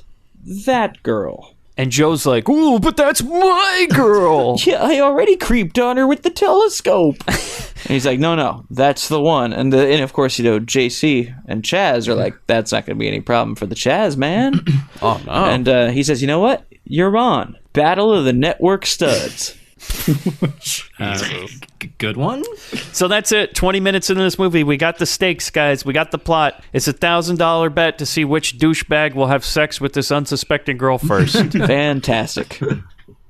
This is worse than Screwballs. Yeah. No, it really is. Because Like in the Screwballs Screwballs guys had more morality to them. Yeah, they wouldn't put money on it. The weird thing with this is that it's not like one of your classic like fraternity things like Animal House, but it's also not as depraved as like your Screwballs. It's in a weird limbo between those two. So you'd say it's like a dark, introspective comedy Absolutely. that shows both sides of the frat life, you know? Very gritty. Yeah, that's when Batgirl goes swimming in the pool and she knocks Wendell off his float, and they share a little moment, guys. Yeah, it's right? a little meet cute. But then we go to the Theta Boys. They're out for a little night on the town, right? A little ba-ba-ba, you know? Yeah. They're fucking... yeah. Like you said, they're looking a raw dog tonight, you know? And so we're heading into the local bar, probably the only one in Palm Springs. And, the bouncer's giving everybody the brief once-over as they walk in, but when it gets to Wendell, why, he assumes the position. He puts his hands on the bar and he spreads them. Yeah. And the bouncer's like, what are you doing, kid? He says, no, you're not in those movies till the 90s. So, Bobby, this is maybe the worst DJ we've had in a Grindbin movie. This is right up there with Rick D's. I mean, holy fuck. This is like Rick D's kid or some shit. I thought he was going to start spinning disco ducks. At one point, he says, this is the nightclub at the Ramada Inn. Which I was like, are you fucking kidding me? Oh, my God. Like, it makes sense for Palm Springs, but really? But this DJ's going off about how, the end of this weekend's going to be the last blast. So, Bobby, if hopefully this will make you feel a little bit better, because the next thing that happens is a little advice. Sounds like the advice you've received from your dad. Yeah, I have that down on my notes. I wrote dad. So what did Dad tell you at the nightclub at the Ramada Inn that one night, Bobby? Well, that night that I went out drinking with my dad in that nightclub at the Ramada Inn. No, this is before I was old enough to drink, but yeah, we were out there watching The Last Blast, and these boys, this must have been where my dad got the advice he gave me. Huge Fraternity Vacation fan. Turns out my dad, big fan of Fraternity Vacation, because he once told me, you know what your problem is, son? Is you're always going after these 9s and 10s. You need to be going after the 5s and 6s. And that's exactly the point they make in this movie, because he says there's something to be said about mediocre-looking girls. They try harder, and it made me want to call my dad. Yeah. You're like, Dad, just thinking of you. Yeah. My dad gave us the same talk too. It wasn't the birds and the bees. It was the 5s and the 6s. It's like, don't underestimate them. They got something to prove, son. Man, Yeah. I had such a normal upbringing. Yeah, I think that's the big takeaway from this podcast, Mike, is how much you've learned about your friends. But that's when Britt Eklund shows up, thankfully, to cut that tension. Yeah. This waitress, played by Britt Eklund, which, by the way, if you look up Fraternity Vacation on Amazon, like, one of the first things that comes up is you can buy a still from this movie, which is advertised as Britt Eklund in Fraternity Vacation with her only scene. Wow. Wow. Yeah. But, so she comes in to check IDs, because everyone's ordering beer. And when she gets to Wendell's, she looks down at the ID, looks up at him and goes, have you been in the country long, Mr. Yakamura? And Wendell goes, oh, that's, it's not mine. I borrowed it from a classmate. Thanks, Wendell. And she goes, I appreciate your honesty. So, I'm going to go ahead and bring you a glass of milk. And he's like, oh, I love milk. Thank you. That's the last we'll see of Britt Eklund, which I assume she just went back to the island with Christopher Lee. So no, Britt Eklund's gone. That's it. She's out. So back to the female pursuit, guys. Wendell finds a girl he wants to talk to, and Tim and Joe, they push him to go talk to her. And Wendell offers to buy her a drink, a dance. No response. She's not saying anything to him. And then he says, well, hold on, because we got to set this up, though. Because they explain to Wendell, you just got to assert yourself. You got to be confident. You got to go over there, introduce yourself, maybe ask her to dance. And, you might end up getting a blowjob in the parking lot for doing it. So, Bobby, he asks her for a dance. He asks her for a drink. She's not saying anything. And he goes, I guess a blowjob in the parking lot's out of the question. And she looks at him. Her eyes light up. And laughs. And that's when we first realize that this is Amanda Bierce playing the character of Nicole Ferret. Guys, she only has 19 credits. She was in Fright Night in 1985. Absolutely. Ooh. And you know what else she's known for? 259 episodes of Married with Children. Guys, Marcy from Married with Children's in this movie. Fantastic. And I never thought in my life would I see Marcy playing the character of a love interest in anything. And what's actually kind of interesting and that ends up happening in real life with these two actors is both of them later on came out. Oh, Well, there you go. Yeah. Not just chance encounter here. this love story we're telling. Well, does anybody else call her Marcy for the rest of the movie? Because I can't get away from it. Yeah, she's just Marcy. Yeah, of course. So Wendell's hitting on Marcy. She laughs about the whole blowjob in the parking lot scene. You know, she's like, oh, ha, ha, ha, ha. She likes a guy with a sense of humor.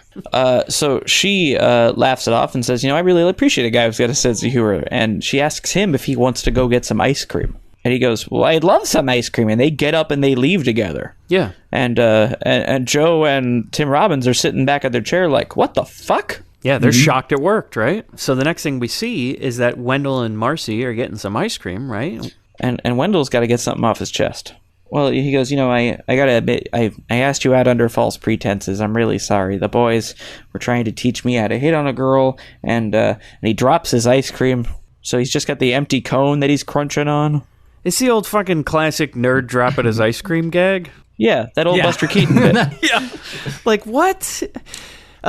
It's so bad. Yeah, and he plays it off. The full bit that Charlie Chaplin eventually emulated was you drop your ice cream, and when you look down to see where the ice cream fell, you see that you've left your fly undone. Oh, and the ice cream fell on your dick. Right. Yeah. Okay. It's just popped up now. That's how...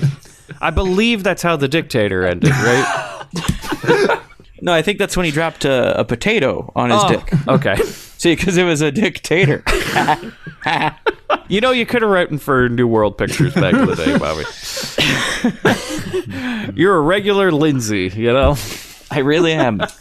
So then Marcy says, even though Wendell goes on, he's cucking himself left and right, saying how he's got her under false pretenses. He's not really a man's man, he's blah, blah, blah. She's like, Wendell, you're just the type of guy I'm looking for. So we go back to the boys, Bobby. Tim and Joe, they're back at the condo drinking beers, wondering what happened. Things didn't work out. Everything went wrong. Everything's limp, man. And they get over, the master bedroom's door is closed, and they hear noises coming in there.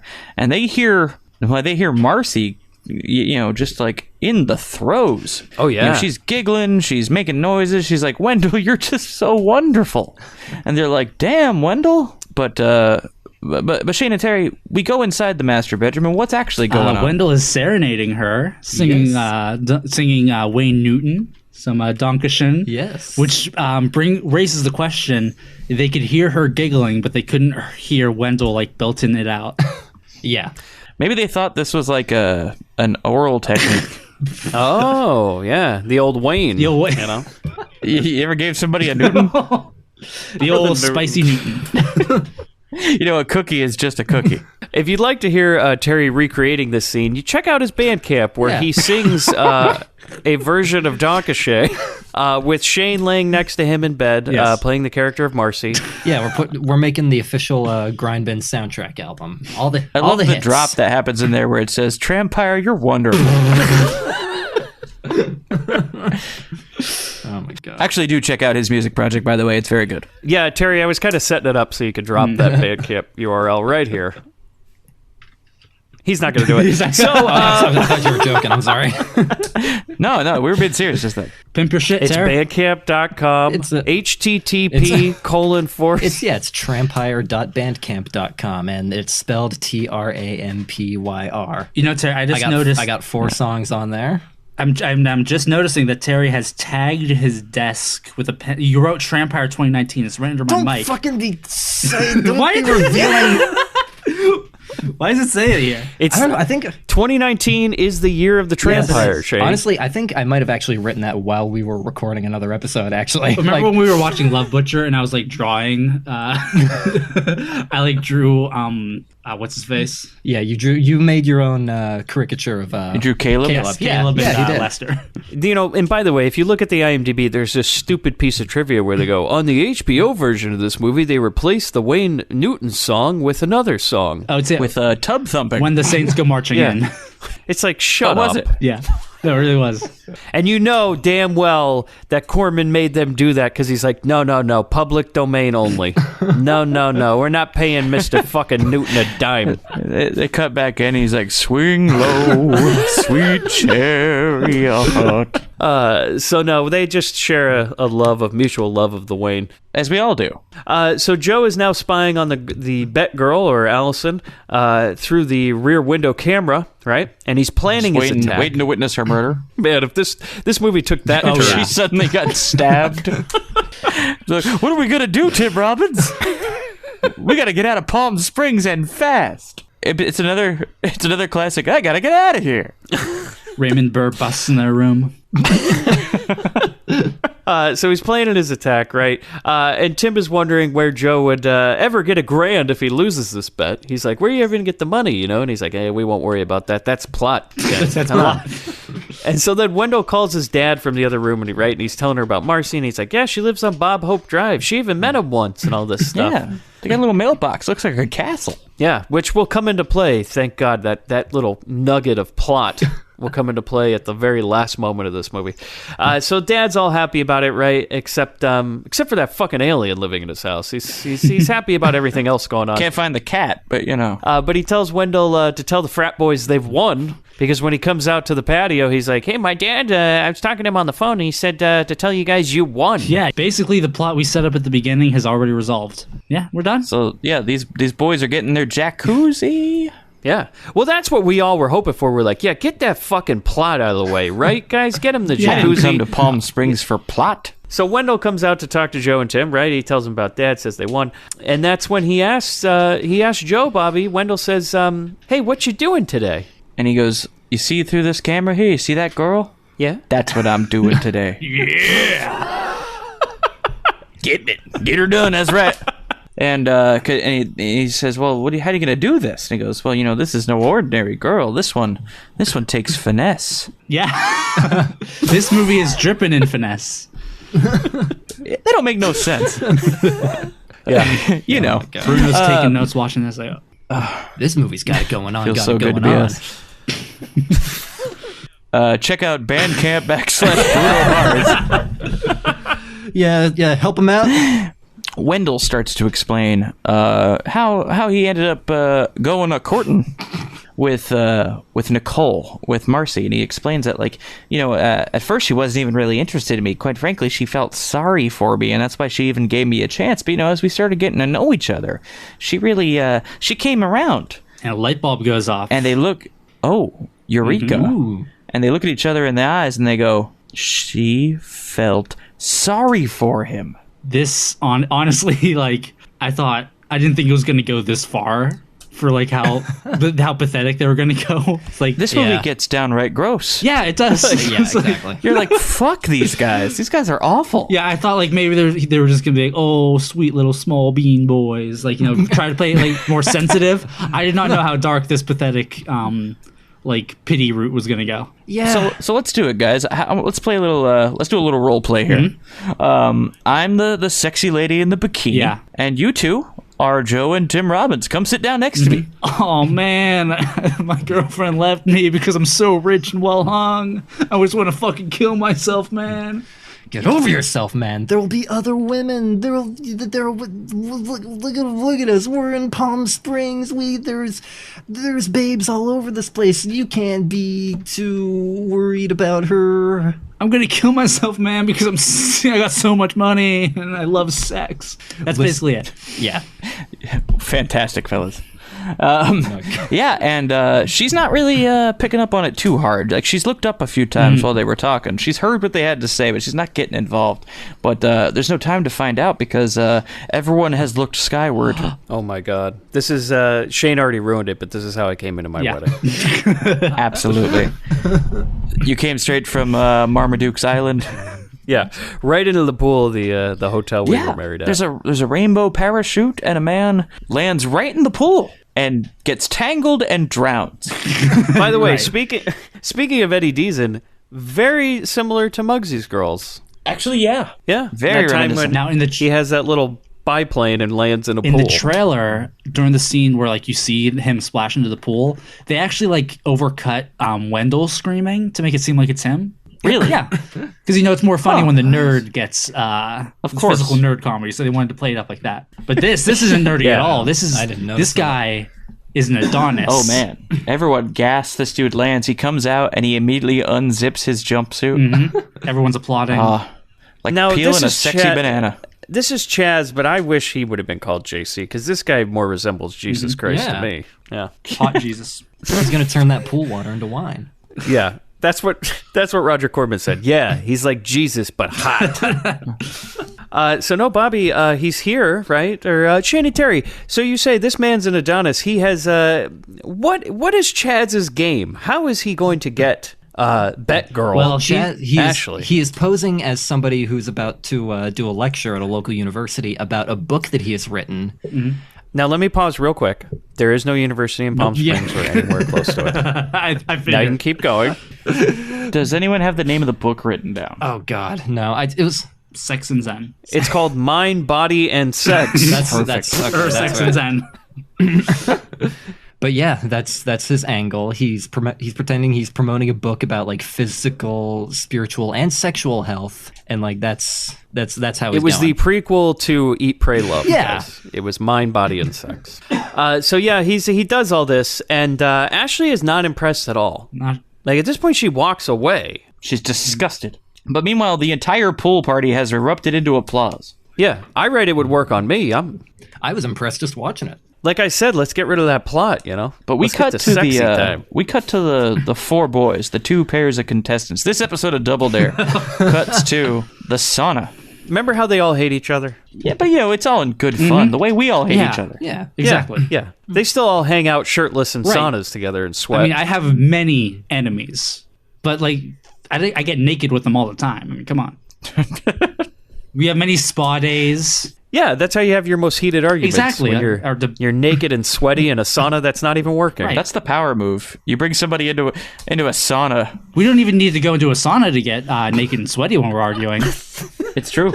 Yeah, this starts like one of Steven's later movies. But Joe and Tim are hanging out with the beta boys here in the sauna. Like I said, there's no steam coming out, but everybody's really sweaty without any clothes on. And this is what I write in my notes. I go, I feel like they might end up fucking each other before they fuck any woman in this movie. And that's all right, guys. That's perfectly fine if they just decided, you know what? In all this betting over women, we're actually just covering for the fact that we really like each other. It's a heartwarming tale. But no, they're going on and on about how they hate each other, but they hang out all the time, and they're all upset. They're like, well, how are we going to prove, like, if somebody fucks her first? Like, how are you going to know? Like, you could just say you fucked her. Do you have any proof or anything like that?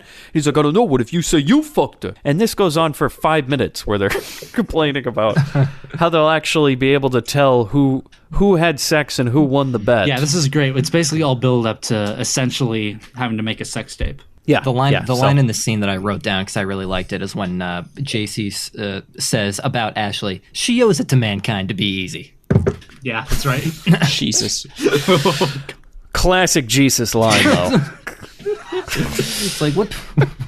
Which passage of the Bible is that? I think he said that right before they were putting them up. Yeah. And so it the Lord spoke. Jesus, you got any last words? Hey, that Magdalene broad, don't get me started. I got plenty of words for her. Let me tell you, she owes it to mankind to be easy. Oh.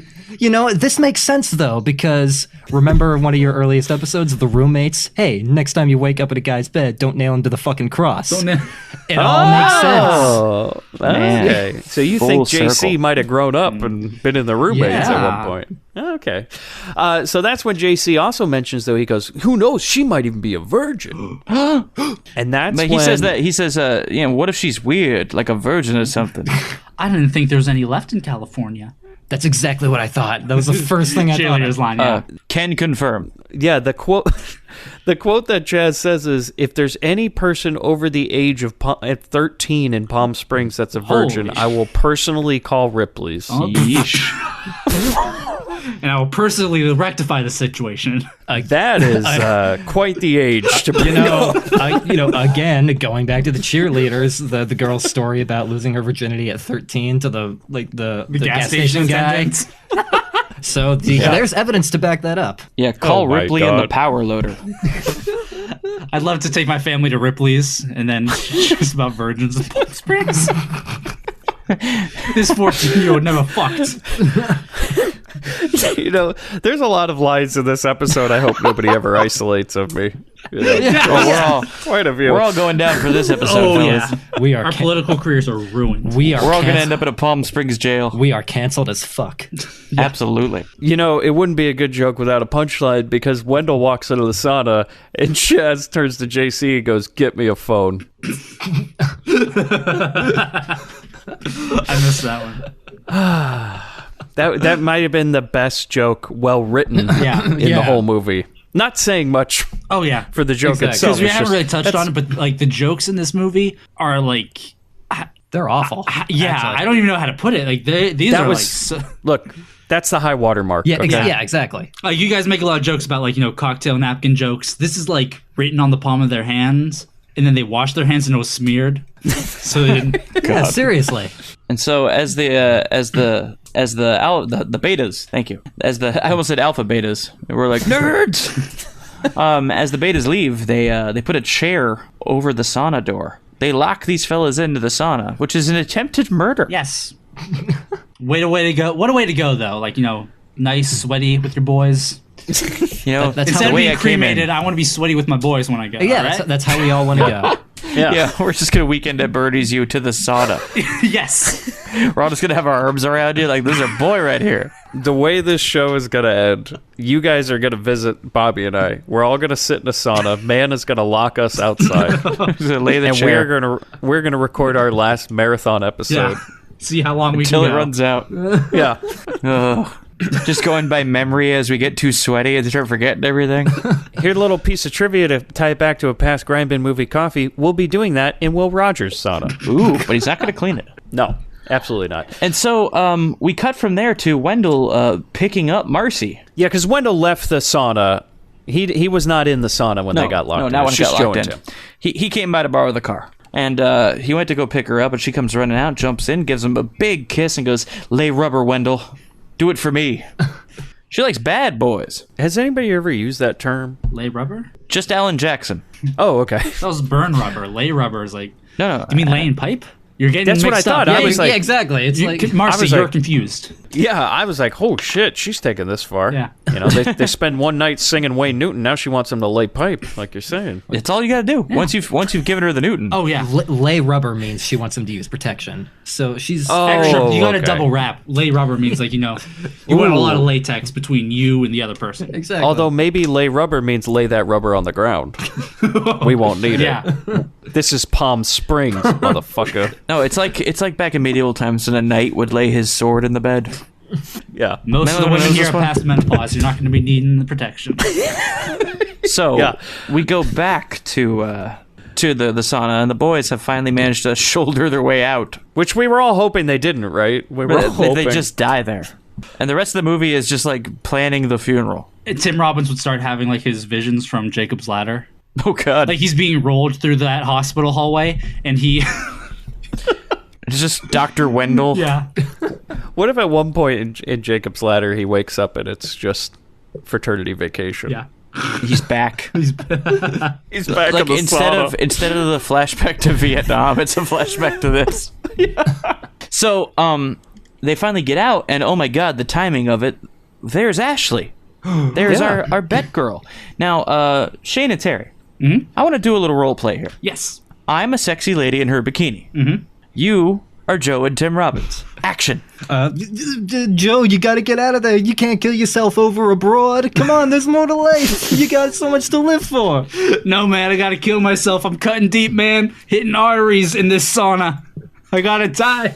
I want to be smoked with my boys like I always wanted to go. We're gonna win like a Peabody or whatever you give to podcast. Yeah. Is it a potty? Are we winning a potty? Yeah, potty. Yeah, you know. At least a Benny. What if we don't get nominated for a Benny? For our own show. Overlooked again. If there was ever another Benny's, it would just be nominating other podcasts. So. No, but the plan is they're going to woo her. By faking a suicide attempt. You guys never tried this? Oh, many times. Oh, yeah.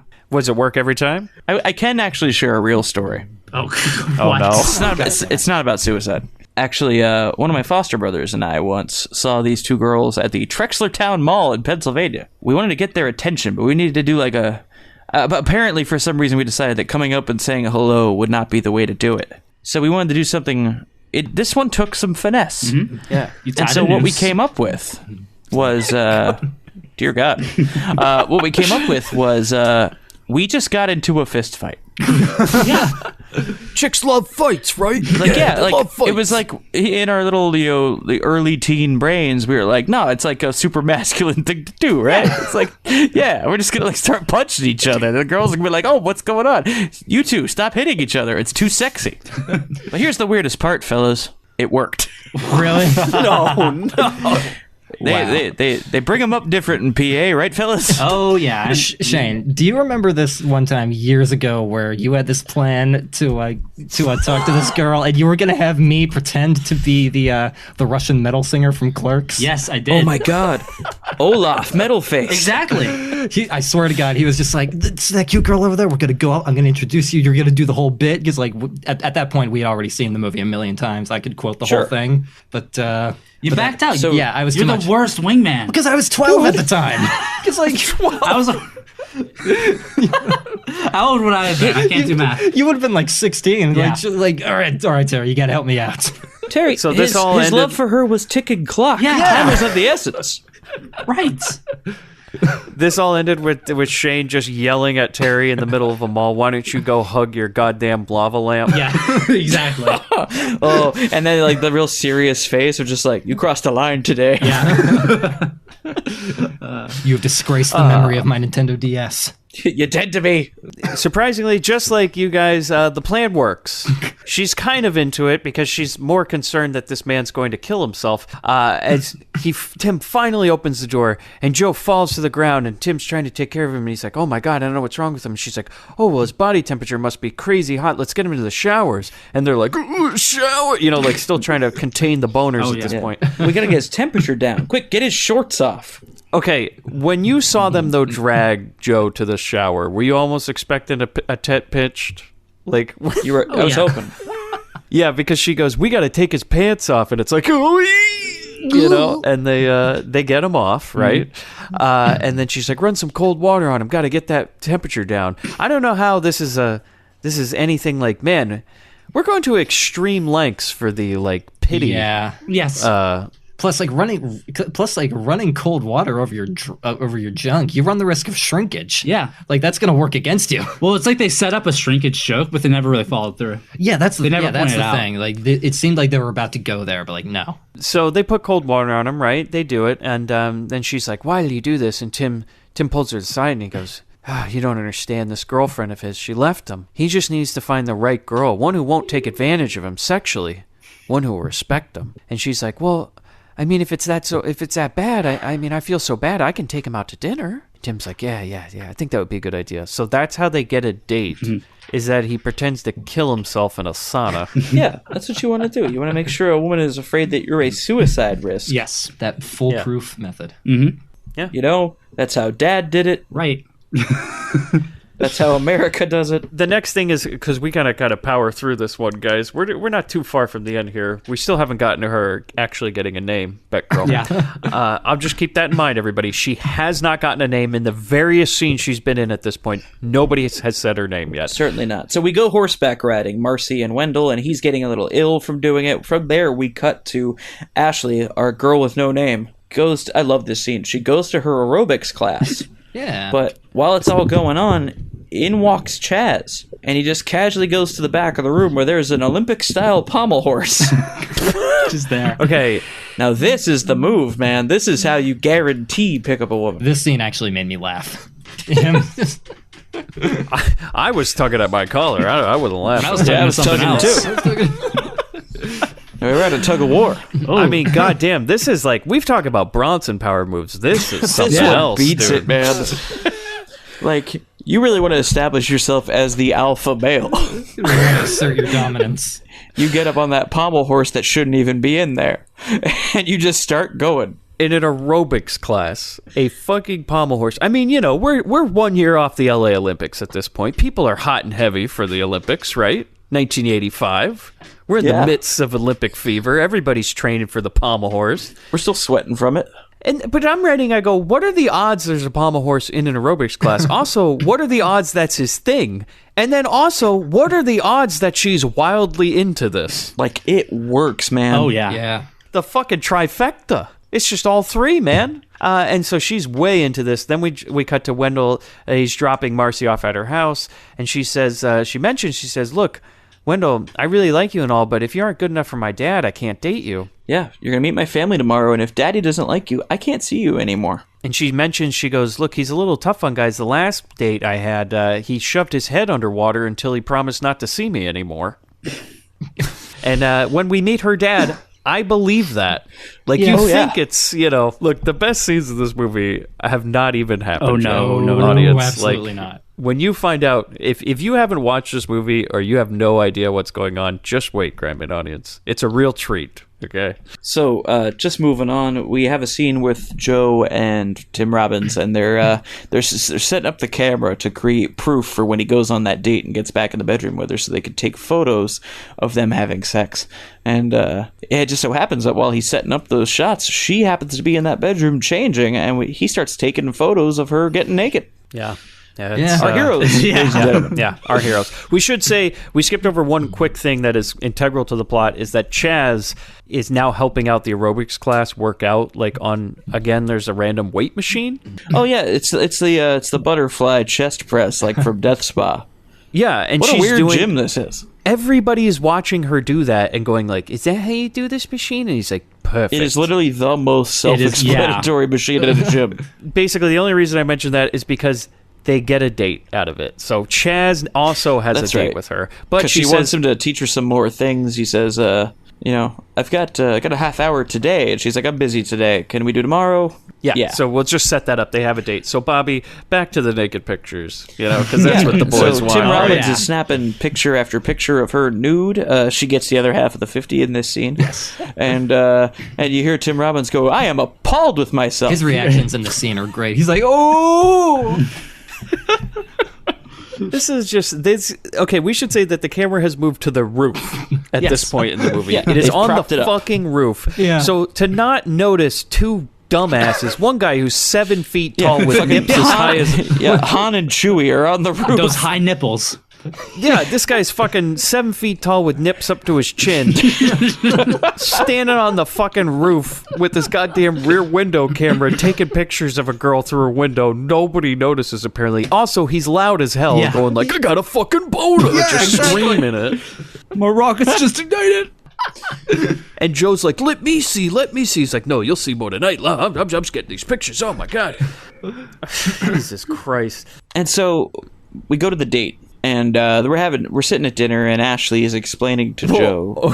Okay, hold on. Before they're at dinner, the first part of the date is apparently in Palm Springs. The thing to do is to just park a car in the middle of the street and just stay there. Yes, Palm Springs in the middle of the street. Yeah, and she's explaining to him, your friend told me everything about you, about the ex, and about the suicide attempts, and about the wealth, and I'm wealthy too, and I just want you to know that if you ever need to talk to somebody, I'm here for you. It's that sort of stuff. She's very clearly coming at this platonically. Yeah. Oh yeah, but she does say, I'll be here. You can lean on me if you ever need somebody, and that's when Joe responds, "Thanks, Ashley. I might just take you up on that." Yeah, and I write 53 minutes. And like she finally gets a name. 3 minutes, and he says that like we should have known this all along. Fuck you, Corman. And I missed it the first time. I didn't get her name until like a couple scenes after. So then Wendell's back at the condo taking astronomy pictures, and God, Carrie take it away. Oh my God. Go for it, guys. Okay, so Wendell is up there like taking astronomy pictures. He is more excited and seems more horned up than Tim Robbins when he was taking the pictures. He is so excited he throws himself backwards and almost falls off the fucking roof. And as he's dangling, trying to pull himself back up, his pants fall down somehow, even though there's nothing to pull them down, and he's always like got them tucked in and shit. His pants fall down, and then finally he falls down and lands sticks the landing, lands like Spider-Man on someone's balcony. There is an old lady there who immediately picks up a phone and starts yelling, "Rape, rape." Smash cut to Wendell in jail. Wendell getting his mugshot, but like he's holding his name like thing upside down, and when he turns it back upright, it makes like a tick, tick, tick, tick, like a clicking sound effect. And that's when you finally see that it's Tivet, because up to this point I was still thinking it's Tivet. Wendell Tivet. That's yes. Yeah, so now we get the official free Wendell. He's in prison now. He's in jail. This is one of the and this deputy's telling Wendell, he goes, look, I believe you, kid, but you're going to have to explain it to the chief. And look, nobody likes the chief. He's a real hard ass, and he really likes to throw the book at these goddamn college kids coming to town, you know, these fucking spring breakers. And I write in my notes, I go, I bet I can guess whose father that is. Yeah, that's pretty telegraphed. So the deputy locks Wendell into a cell and he leaves. Then we cut back to Joe and Ashley. They get back to her place. She asks if he wants to come in and enjoy a cup of coffee or brandy. And then he like fakes that he's fainting and everything. Yeah. And I go, dude, she already invited you in. Like, it was already starting to, but no, yeah. And it's so he can get laid down in her bedroom. Yeah, he's got to get right into that bedroom. Honestly, though, like I mean, how else are you supposed to get into their room? Well, you need to fake like an illness, right? Classic Shane. Yeah. You always bring a thing of NyQuil with you, you know, just in case. Yeah. You're like, oh, God, yeah. Oh, Induce God, a I'm so Caesar sick. if you have to. It's like whatever it takes. Yeah. When Shane shows up at a party, he only need a lid on his own drink. He waits till you're not looking at it. He puts a little something in his drink. Oh, I feel faint. Oh, I spike myself. I feel terrible.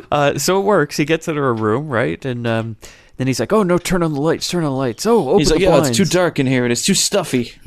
And he's doing this so Tim can take pictures of him. Apparently, he's going to fuck her. Right? He whispers into the microphone in his sleeve and goes, take the shot. And then Tim's like, oh boy, he's getting all horned up. You know, the pants are rising. And then Joe grabs her. He starts kissing Ashley. She is not into it. Well, obviously, she hasn't been at all from this beginning, and this is really upsetting to watch. This is attempted rape number 2, I guess. Yeah. Two. He tries to rape her, and she's like, no. And then he's like, oh, I'm sorry. Can you just lay down? I got a lot of feelings. She goes, get out. Get out. And then Joe, Tim's, go home. You know, Tim's all mad. He's limp. He's afraid. He's No. worried. He's not getting a boner from his friend tonight. It's a hell of a night. So now Wendell's in jail. He's talking to some local hookers. Okay, you know, the local Palm Spring hookers, I guess. You know, not a lot of clientele. Like, maybe they were hanging out with Angel on Hollywood Boulevard. They're like, you know, the boulevard's kind of played out. Let's go try a new town, right? This old cowboy is it's a bit upsetting. We're going to get out of here. Yeah. We heard about this town called Palm Springs, you know. We're sure they need hookers out there. So the chief's here, and Shane and Terry, please take it away. This is fantastic. So the big reveal, the chief comes in, and who else would you cast as the chief than John motherfucking Vernon? Grindbin All-Star. Uh-oh. Amazing. Grindbin All-Star, and you know what? Let's just do it now, guys. We're going to induct 2 people into the Grindbin Hall of Fame this episode, even though he's not in it. We're inducting Cameron Mitchell. Shane and Terry. Oh. Cameron Mitchell and John Vernon, you are now honorary members of the Grindbin Hall of Fame. I feel like in this movie, like, John Vernon wasn't given a script or direction. Like, they would just put him in a scene, it's like, just go. You know what you're doing. You know? Yeah. He's like, so what's my motivation, Roger? And he goes, he's a rapist. Perfect. So he comes in, and the line he says is, rapists make my flesh crawl. And I'm like, okay, so John Vernon is playing a combination of his character from Chain Heat actually, and his Killer first Clowns line in the this scene, movie. and I wrote this down. He says, well, well, well, look what we got here. Our very own little supermarket of sin. I think that's the name of like a Doris Wishman movie from the 60s. Wow. Classic Vernon. And so that's when Wendell goes, are you Chief Buttface? Oh, shit. Oh, boy. Got him. Oh, boy. Everybody in the jail laughs. We just cut on a face of, you know, John Vernon being really pissed. We go to Tim and Joe. They're sitting in the spa knowing they blew the bet, right? They're like, oh, fuck, what are we going to do? And Tim's like, well, And they start arguing. It turns into a splash fight. Yeah, but while they're arguing, Tim basically says, like, look, we will develop the pictures, and we'll develop both sets of pictures. I got an idea. And he's like, okay, well, we'll see. And he's like, maybe we can still win the bet. So then Wendell shows up with those 2 hookers from he kind of walks in the background. Yeah. And they're thanking him for the night, and they're each giving him a kiss. You know, they talk to Wendell, and he's like, what time is it? 5. Oh, God, I have to get up in a couple hours. I'm supposed to meet Nicole's parents today. Oh, leave it to old Wendell to get arrested the night before. And they go, arrested for what? He goes, attempted rape. That part actually kind of made me laugh, too. Yeah. when Tim looks at Joe and he goes, "We've created a monster." Like they're like, our boy, man, he's really overachieving. Like yeah, our heroes, everybody. As if you guys are any better. Yeah. Well, they And didn't so get now, arrested for their attempted rape, Terry. Is right? that when they let Wendell into the frat fully? Is like you don't get into the frat until you get an attempted rape charge dropped? Yeah, okay, that's it. Yeah, that's state of house rules. So Tim and Joe are trying to develop. That was such a good movie. So this is what basically they go to the photo shop with a guy who has a shirt on that says "I am a camera" I noticed on his that. T-shirt. Yeah, which I loved. I want to get Very that on point. with my free Tivet shirt. But they basically say like, "Hey, we have this old-timey Photoshop trick we could do. Just superimpose this picture on this picture. That'll work." Yeah. And so then Ashley and Chaz are hanging out in her apartment, right? And guys, she's a big Chopin fan, right? Only because it's in public domain. Her and Chaz are kind of working out. Shane and Terry, what's going on here? Well, Chaz has a little tape recorder that he's hidden in his bag. So he's going to record the audio while he's, helping her out with aerobics. Because, of course, all that heavy breathing and all that, oh, does this feel good, Ashley? Could very easily be mistaken for sex. So, that's his plan. That's what he's got going. You know how many times guys walked by an aerobics class in the 80s and thought there was a porno going on just to find out it's women working? Oh, yeah. All the time, dude. Yeah. Yeah. I mean, well, you don't want to catch me working out because, I'm moaning and groaning like you wouldn't believe. I'm doing my squats like, oh, yeah. You need you need audio accompaniment to that. Get yourself psyched. I just imagine Terry walking down the hall, hearing this, and just turning around, going the other way. I'm running away from home. Shane, you're the only guy I know that puts a sock on the door when you work out. The sock never leaves the door. It's just better that way. Yeah. So then we have attempted rape number 2. Or 3 at this point if you count Wendell's. Well, that's true. Yeah. This one's a little more forceful, though. Yes. Yeah, this is worse. This is a problem. Okay. So they're doing this yoga breathing exercise where they've each spread their legs out in a V and they're touching feet, they're holding hands, and they're rocking in a circle. Now, Chaz has secretly hit a record button on a little talk boy he has in his bag. Like Kevin McAllister. Yeah. The classic Kevin. Oh, yeah. If you kept playing that talk boy, you'd get to this part of it. Where he's making fake sex sounds. Yeah, and he's kind of guiding their conversation and their noises to make it... That's the truth. Do you remember that part in Home Alone 2 where it's a deleted scene where he foiled Tim Curry by playing sex sounds from his talk boy? Tim Curry's like, oh, there's a sock on the door. I'll come back. Yeah. But, so they're doing that, and the sounds and the conversation are being guided to make it sound suggestive on the talk boy. And he, much like Joe in the earlier scene, doesn't want to take his time on this, and so he just jumps on her. And she goes, hey, and he just tackles her. But he is grabbing her by the wrists, and he's just like, he gets on top of her. It's not the other way around, right? Yeah, and it's straight up forceful rape. He says this line. This line is said in the movie. Is he pushes her wrists down to the floor and he says, "Just relax, baby. You know you want it." Yeah. And I'm at this point in the movie, I'm like, is this? Oh no. This is not, because it could happen, but fortunately it doesn't. She knees him in the balls and she makes him crawl out of there. And I just write in my notes, I go, this poor woman. Yeah, she doesn't know any of these people. Yeah. So we go to a fancy restaurant, right? This is maybe the greatest thing of all time. Yes. Shane and Terry, do you guys want to take it? Okay. So remember earlier when I said that John Vernon probably wasn't given a script or any direction, just act natural. So here we have Wendell, all dressed up with his girlfriend and her mother. The father hasn't arrived yet. They're talking, Wendell's being awkward. Oh, my dad's biggest pig farm in Iowa or whatever. And then oh, here comes dad. And John Vernon walks in, breaks into a stride, yells, rapist, grabs this man-child and hurls him across the fucking room. I am impressed. It looks like he's spring-loaded. He jumped. It's like when Uncle Phil throws out Jazzy Jeff. Yes. Like he I grabs feel her by like the this collar. was just off the top of the head for this natural for John Burton. He just came in, yelled rapist, and grabbed this. Knew who to grab. It is the best scene of this whole movie. It is amazing. Followed by the most dramatic scene. This is where we get our Oscar moment after this. Well, I write they're called fetishes because man, does this break into a weird fucking scene. Yes. Where Marcy comes outside and she's like, "Well, I guess you're just not good enough, huh, Wendell?" And he's like, "You know, Marcy, I think you like it when your dad does this to your boyfriends. I think you kind of enjoy it. You're sick." And he's like tearing up, like this is his Oscar moment. He just kind of pulled this out of nowhere. I don't know why he assumes. Because he says he thought he saw her smile, but like he wasn't even looking at her. Yeah. You're too busy being manhandled by John Vernon to get a look at how she reacted. Exactly. I thought he was just like making that shit up. Just like Yeah, it's just him turning to the girl and being like, "This is your fault." Yeah, exactly. Yeah. Well, this is when I wrote in my notes. I go, "We're all in agreement, right? It's all the women's fault in this movie, right, guys?" Oh, of course. Damn right. Yeah, both of them. All around. Oh my god. All these low-nippled women. They're no good, I tell you.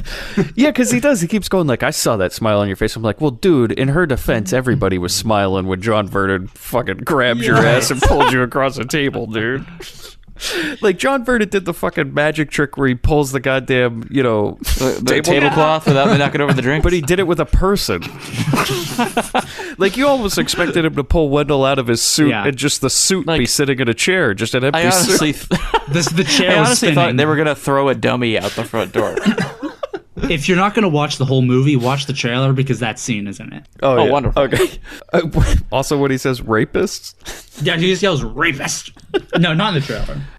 Okay. That's the whole teaser trailer. It's just him walking into a restaurant going, "Rapist." so we're all in agreement. It's all the women's fault. Now the betas and thetas are hanging out in the condo. They have just dropped everything. They are now friends, okay? Because they're just... And here's the thing. They meet up in the condo, but Ashley is watching them from across the way because they seem to fucking forget that she lives across the fucking pool from this condo. She can see them constantly. They don't even really need a telescope. No. Just the zoom lens on the camera would work. If they got this big ass like astronomy tower.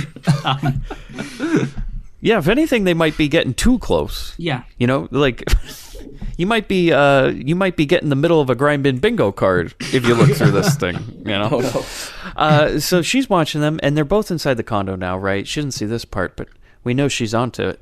She sees these guys together, and they're both claiming they won the bet. And Joe and Tim show them the pictures. You know, they superimpose the picture of her naked next to him on the bed. Boom, boom. They win the bet. But Chaz says, "But I got a little recording," and he plays the sex recording. Which at one point when he plays that, he says like that could only be one thing. And Tim Robbins is like, "Yep, that's Yeah, so." that totally checks out. Yep. What? But then Tim goes, "But hold on, we win because Joe had sex with her last night." And the betas are like, "Damn!" So they pay up, And they try to pull that like, "Oh, you're going to take that shit on a technicality?" And the technicality being the rules that we established before we started The this technicality being the whole basis of the bet. Yeah, just because you did it first, you think you won? the whole 5-minute scene in the sauna. Yeah, that whole thing. Yeah. But just as he's handed over the money, oh my god! He goes, "Easiest money I've ever made in my life." And a voice off screen goes, "It sure is, you son of a bitch." Uh-oh.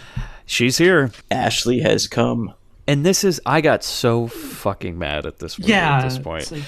Because she comes up to Joe and Chaz and she's like, "You tell them the truth right now. You tell them what happened." Neither of them do. No. Just remember that. No. As she just is embarrassed. I write she's embarrassed and ashamed of the world, and I can't blame her. Yeah. She runs out of this like, God damn it, I hate life. It's almost like we do have like something weird when she was in that restaurant too, where she said she's incredibly wealthy, but she ran away because somebody tried to use her for her money. Yeah. We don't get any like backstory for her really. And like in this third act, we're gonna pretend like she's a super well developed character when we know nothing about her. Like she doesn't deserve any of these emotional scenes that we're about to get.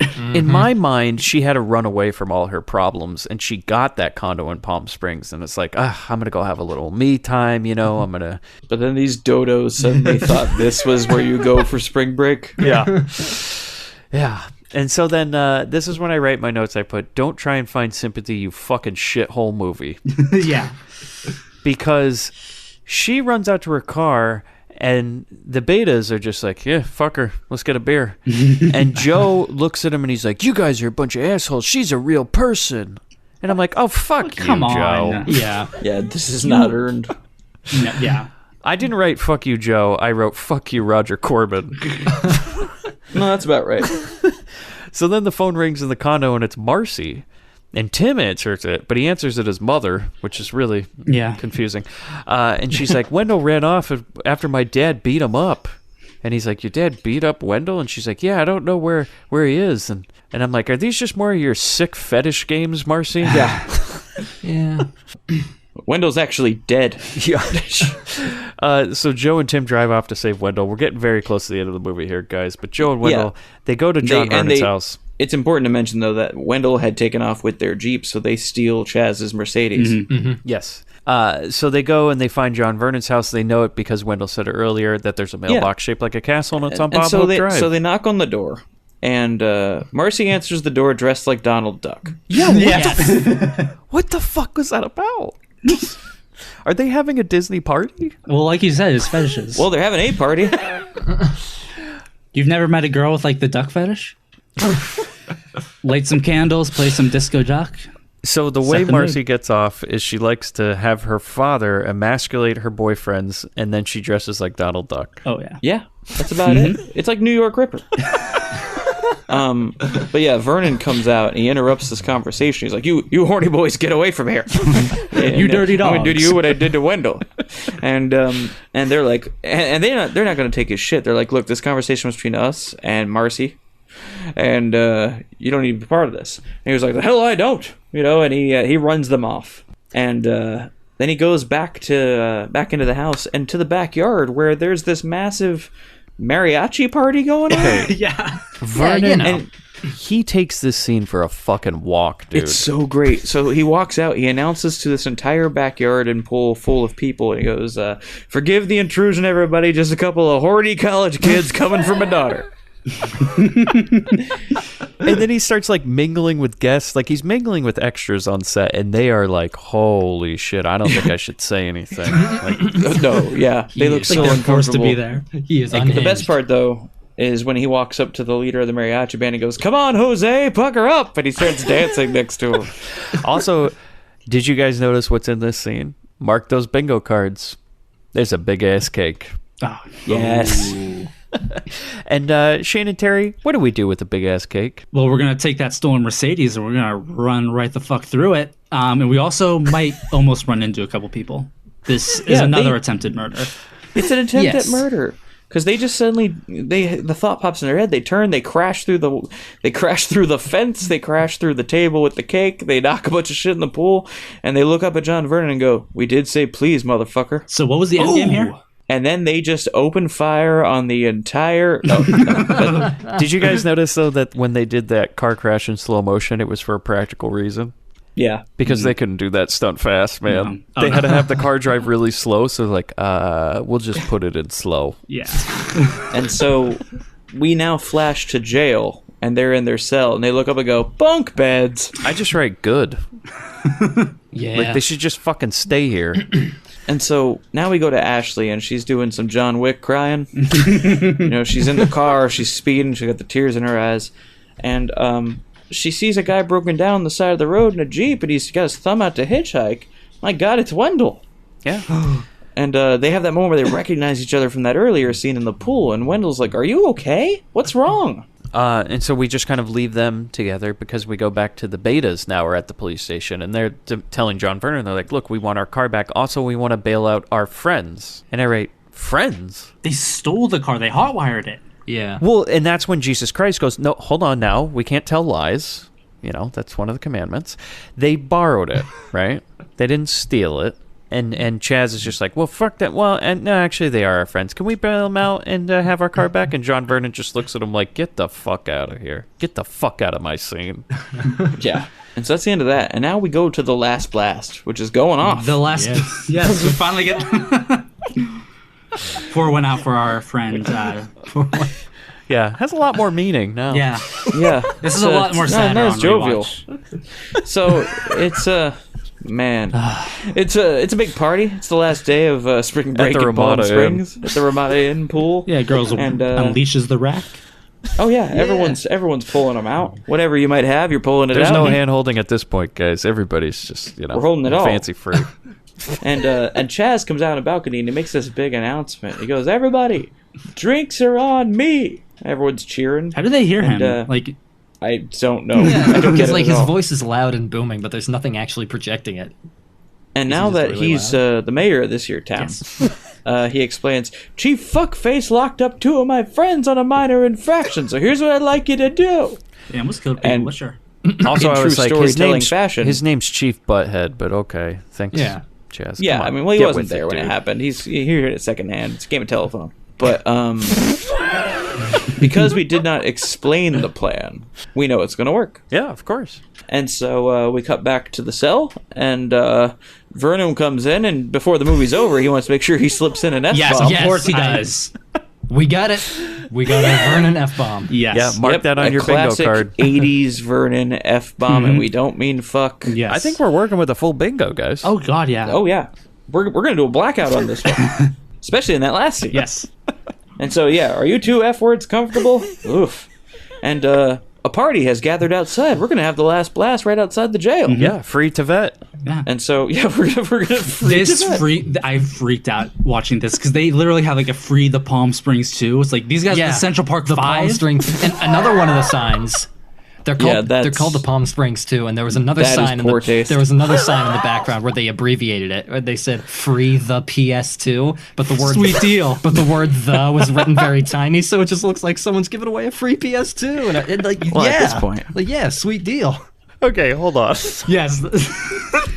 You're telling me that in this 1985 movie, they make a fucking joke out of the Central Park 5? Yes, these 2 white boys who attempted murder and did a lot of and rape and did a lot of property damage and were rightfully jailed for it. Like, aren't they a lot like the wrongfully accused Central Park 5? I got to say that I am so happy to see something more tasteless than my accidental shit earlier. This is insane. And so he goes, "Give me my bull horde." And he's yelling, "Disperse. I command you to disperse." But the party's just going off too hard for that. Yeah, they're giving out free PS2, dude. I think the only Seriously. And to that point, Marcy comes up and starts pleading with her dad. She goes, "Daddy, if you don't let them go, I'm never going to speak to you again." And that doesn't really faze him. Yeah. And she goes, "And I'll marry a Democrat." And he goes, and so we just cut to them already released. Yeah. I Got thought we were either going to cut to them being released or John Vernon hanging himself. That's in the extended cut, the one with Ridley Scott. Yeah, the one with the narration. So yeah, they're But, the Palm somehow Springs these 2 dorks are free. heroes now. The Palm Springs 2 are lauded as champions of Palm Springs.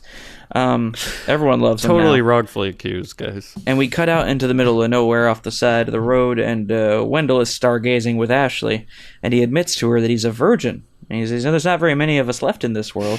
And he explains that he let his friends think that he had sex with Nicole, so that they'd like him. They never have a scene And, where they establish that like they know that. By the way. Yeah. No. Yeah, Like, that everything confused is me. so undeserved. They're trying to like cram so much drama here, but there's been no build up. and they don't even do a lot of man fucking Wendell. They're always kind of trying to help. Yeah, him, they're always you really know? nice to him. Yeah. They're like, even when he does, like, knock 15 people in the pool and kill 2. Yeah, They still, attempt rape. they're like, "Look, Wendell, here's how you got to do it, buddy." Like, he's always on the team. The whole reason they were in jail is to help Wendell. But yeah, he confides in her that that's all he was doing. And he explains, it just hurts to feel left out. And she goes, "You bet it does." And they start kissing. There is that part when he says to her, he goes, "I'm a virgin. There's not many left in the world." And she gives him a look. He goes, "Are you?" And she kind Would it of... disappoint you if I said I wasn't? Yeah. I did like that line where she's She's like, "I don't really know how to feel this part out here." But so we cut back to the outside of the condo, and this whole fucking convoy rolls up, and it looks like all these partiers from the last blast have turned into the war boys. Basically, yeah. Yeah. They're all spray painting their teeth silver. Man, and just, they got political. Yeah. All right? You can't go back. We got been very radicalized. Yes. And so we all come partying, these merry gang of idiots come partying back into the condo, and the door swings open to the master bedroom, and Wendell comes out in his boxers looking like a snack and goes, hey, can you guys keep it down? I'm trying to sleep in here. And Ashley pops up behind him, and everybody stops. And Joe comes over and goes, look, I know it probably doesn't mean much coming from me at this point, but Ashley, I just want you to know that I'm really sorry. I should never have done all that shit to you. I'm an attempted rapist. I deserve to be in jail, but I'm not, because this is a movie. And she just looks at me and she goes, fuck you, Joe. That's what I hoped was going to happen. Or she just punches him right in the mouth. No. Yeah. Instead, she goes, hey, you know what? A friend of Wendell's is a friend of mine. And then everybody lines, and while I'm going, what? Yeah. The whole cast lines up and goes, ready? 1, 2, 3. And fill out the last square on your bingo card. We got a blackout because we have 5 people's assholes. Yes. And the reason we have 5 people's assholes, they're not just mooning the audience. They're mooning... Wendell's parents have arrived in Palm Springs, so the dad from Alf walks into the door and sees 5 assholes staring back at him. And Mom walks in and she faints, and the King Frat theme starts playing. She's dead. Yeah, but the dad from Alf is like happy about it. He's like, you boys did great. Yep. And then we cut to, as the party continues, we see Tim Robbins shotguns a beer and then starts smashing it on his forehead. EC dub! EC dub! But Wendell and Ashley say their goodbyes, right? Yeah, vacation's over. We're about to leave. He says, hey, I'll call you. And she goes, I'll call you too. And they kiss. The betas and thetas are completely friends now because they're like, yeah, we'll see you back in Iowa. Yeah, what's up, dude? Wrapped up into a nice bow. Everyone's happy. They look at Wendell while he's kissing. They go, this guy's a stud. Lessons from this man. It's pretty damn sudden. They all like each other now. It's like too tight. It's like too perfect of an ending. Yeah, it doesn't make any sense. Out of time. The politics brought them together, guys. Yeah. It was so perfectly wrapped up of an ending. I expected, Marge Thompson to get pulled through a window by Freddy. Oh my god. No, and you know how even perfect it is? It almost ends like fucking Breakfast Club. Yeah. Oh yeah, because everybody, the main cast all suddenly turn, look right at us, and wave. Yeah. Like Tim Robbins almost does that fucking Judd Nelson. The fist in the air with the don't you. But they wouldn't pay for that song. They just paid for whatever cheap fucking song Roger Corman had in his desk that day. Yeah. And on that freeze frame, we get the fuck out of here. Fellas, what's the verdict? Oh, I recommend this movie. I think it's a very entertaining watch. I would recommend it as well. It's just like I don't understand why though. Like on all accounts, this should be like a really bad, like joyless movie. Like this should be bottom tier for like this breed of movie, of like Fraternity Bros, your Animal House Lights. But for some reason, it's weirdly enjoyable for reasons like far beyond I can't even articulate it. There's only like 5 things that happen in the whole fucking movie. But I don't know. It's just like being on vacation. It's just an easy watch. Mm-hmm. Yeah, I mean that's kind of how I feel. I agree with Shane. Like it's a terrible movie, but it's one of those things where it's an '80s summer vacation movie. It's sunshiny and it's fun. Like you can't help but kind of enjoy it because that's just how.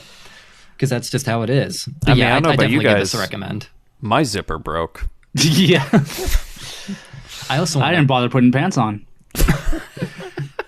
When I was paying attention to the end credits, and I couldn't help but notice that at the end, during the end, they gave a special thanks to a place called Zelda's, which I find very fitting, seeing as how the men in this movie very much did Triforce.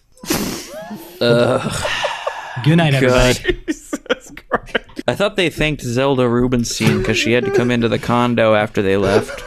I love how Terry was playing. This house is clean. Terry has been waiting over 2 hours. He's been waiting days. Yes, I literally made that joke. Sitting on this one joke. His notes were just that joke. Yeah, no. Exactly. No, seriously. I made that joke the minute we stopped watching it. Like, as we saw the word Zelda, so I was like, oh man, I got a perfect way to end the episode. You wait. So, Bobby, how about you? Oh, God damn it. Gee, I liked this movie. And I shouldn't have liked this movie. Right, that's what I meant. To the points you were making, this is so bottom tier. Mm-hmm. This is so Big Lots as far as these kind of movie goes. That, like, you kind of, like Wendell, you just kind of start rooting for it, And it's just so, I don't know, man. It's such a failure. You can't help but go, aw. You guys were trying, you know? Even as far... And I think it helps, too, seeing, like, Tim Robbins slumming it in this, knowing where he ends up going. Right. Yeah. Howard the Duck. The following year, he rose right back. He rose right to the top. Like a duck from the ashes. You guys hear that sound? Oh, yes, I do. I've been hearing it this entire movie. Guys, how do you think Bobby and DeVito would fit in the world of Fraternity Vacation? It's pretty easy. How wouldn't they? This is a veritable, like, Where's Waldo of, like, Bobby and DeVito. Like, they're all over the place. Yeah. Like, every scene, like, there's a frame, you could find them. Who wants to take it off? They're like a Where's Waldo. I love that. Well, I don't think I don't think that Wendell was the first person on the side of the road Ashley slowed down to maybe help. Yeah. Oh, God. I think she saw another vehicle with its flashers on, and, well, needless to say, it ended with water flowing out the back of the truck and her getting the fuck back in the car. Well, I think that, as we know, the old prank that those girls pull, their old thing, right? The herpes trick. Yeah. Of course. Well, the betas found some new targets, right? These new guys in school, over at Iowa State. They're like, we're going to get these guys good. You're going to go into the back of that van, and you're going to do the whole thing. You're going to take off each other's tops. Now you don't need to hold hands anymore, anything like that. And you're going to tell them, do the old herpes trick. We're going to get that Bobby Hampton and DeVito real good. They go, okay. But then the problem is that when they say they got herpes, Bobby just looks over and he goes, well, so do I. They try everything. They try syphilis and it just doesn't work. He's not. Yeah, maybe that was it. He goes, like, if they say they're okay with herpes, then up it to syphilis. I got syphilis. Yeah, me too. DeVito? Yeah, checks out, Bobby. Checks out. What do you guys think? Well, mine's pretty simple. So we all remember the scene where Joe and Mother are thrown in jail, and there are the two bunk beds there. I think we know who's sleeping in those bunk beds. But you see, there's a twist. Bobby and DeVito were sleeping on the top bunk together, hip to hip. And on the bottom bunk was Johnny Depp and Rob Morrow. Holy shit, yes. This is a very Private Resort type movie. It is. That's... Private Resort's better, but this is very close. Oh, yeah. Jerry kind of stole mine. Oh, wow. Yeah, yeah, I was going to do like they're in the prison scene. But you actually did mine just better. That was a joint effort from both of us. So do you guys have anything to promote before we end this marathon episode? About an hour and a half movie that we've recorded over 2 hours and 40 minutes for. Yeah. That's fantastic. Guess not. Terry got out. I mentioned my Bandcamp earlier. We already got the promotion stuff we got early. a mid-bin commercial for it. So. Yeah. Honestly, Grindbin listeners, if you're listening to this episode, there's a pretty good chance it's not your first one. You know where to find us. Help the ones who don't. Yep. Yeah. Turn to someone next to you and tell them about the Grindbin. Bobby, it's a free PS2.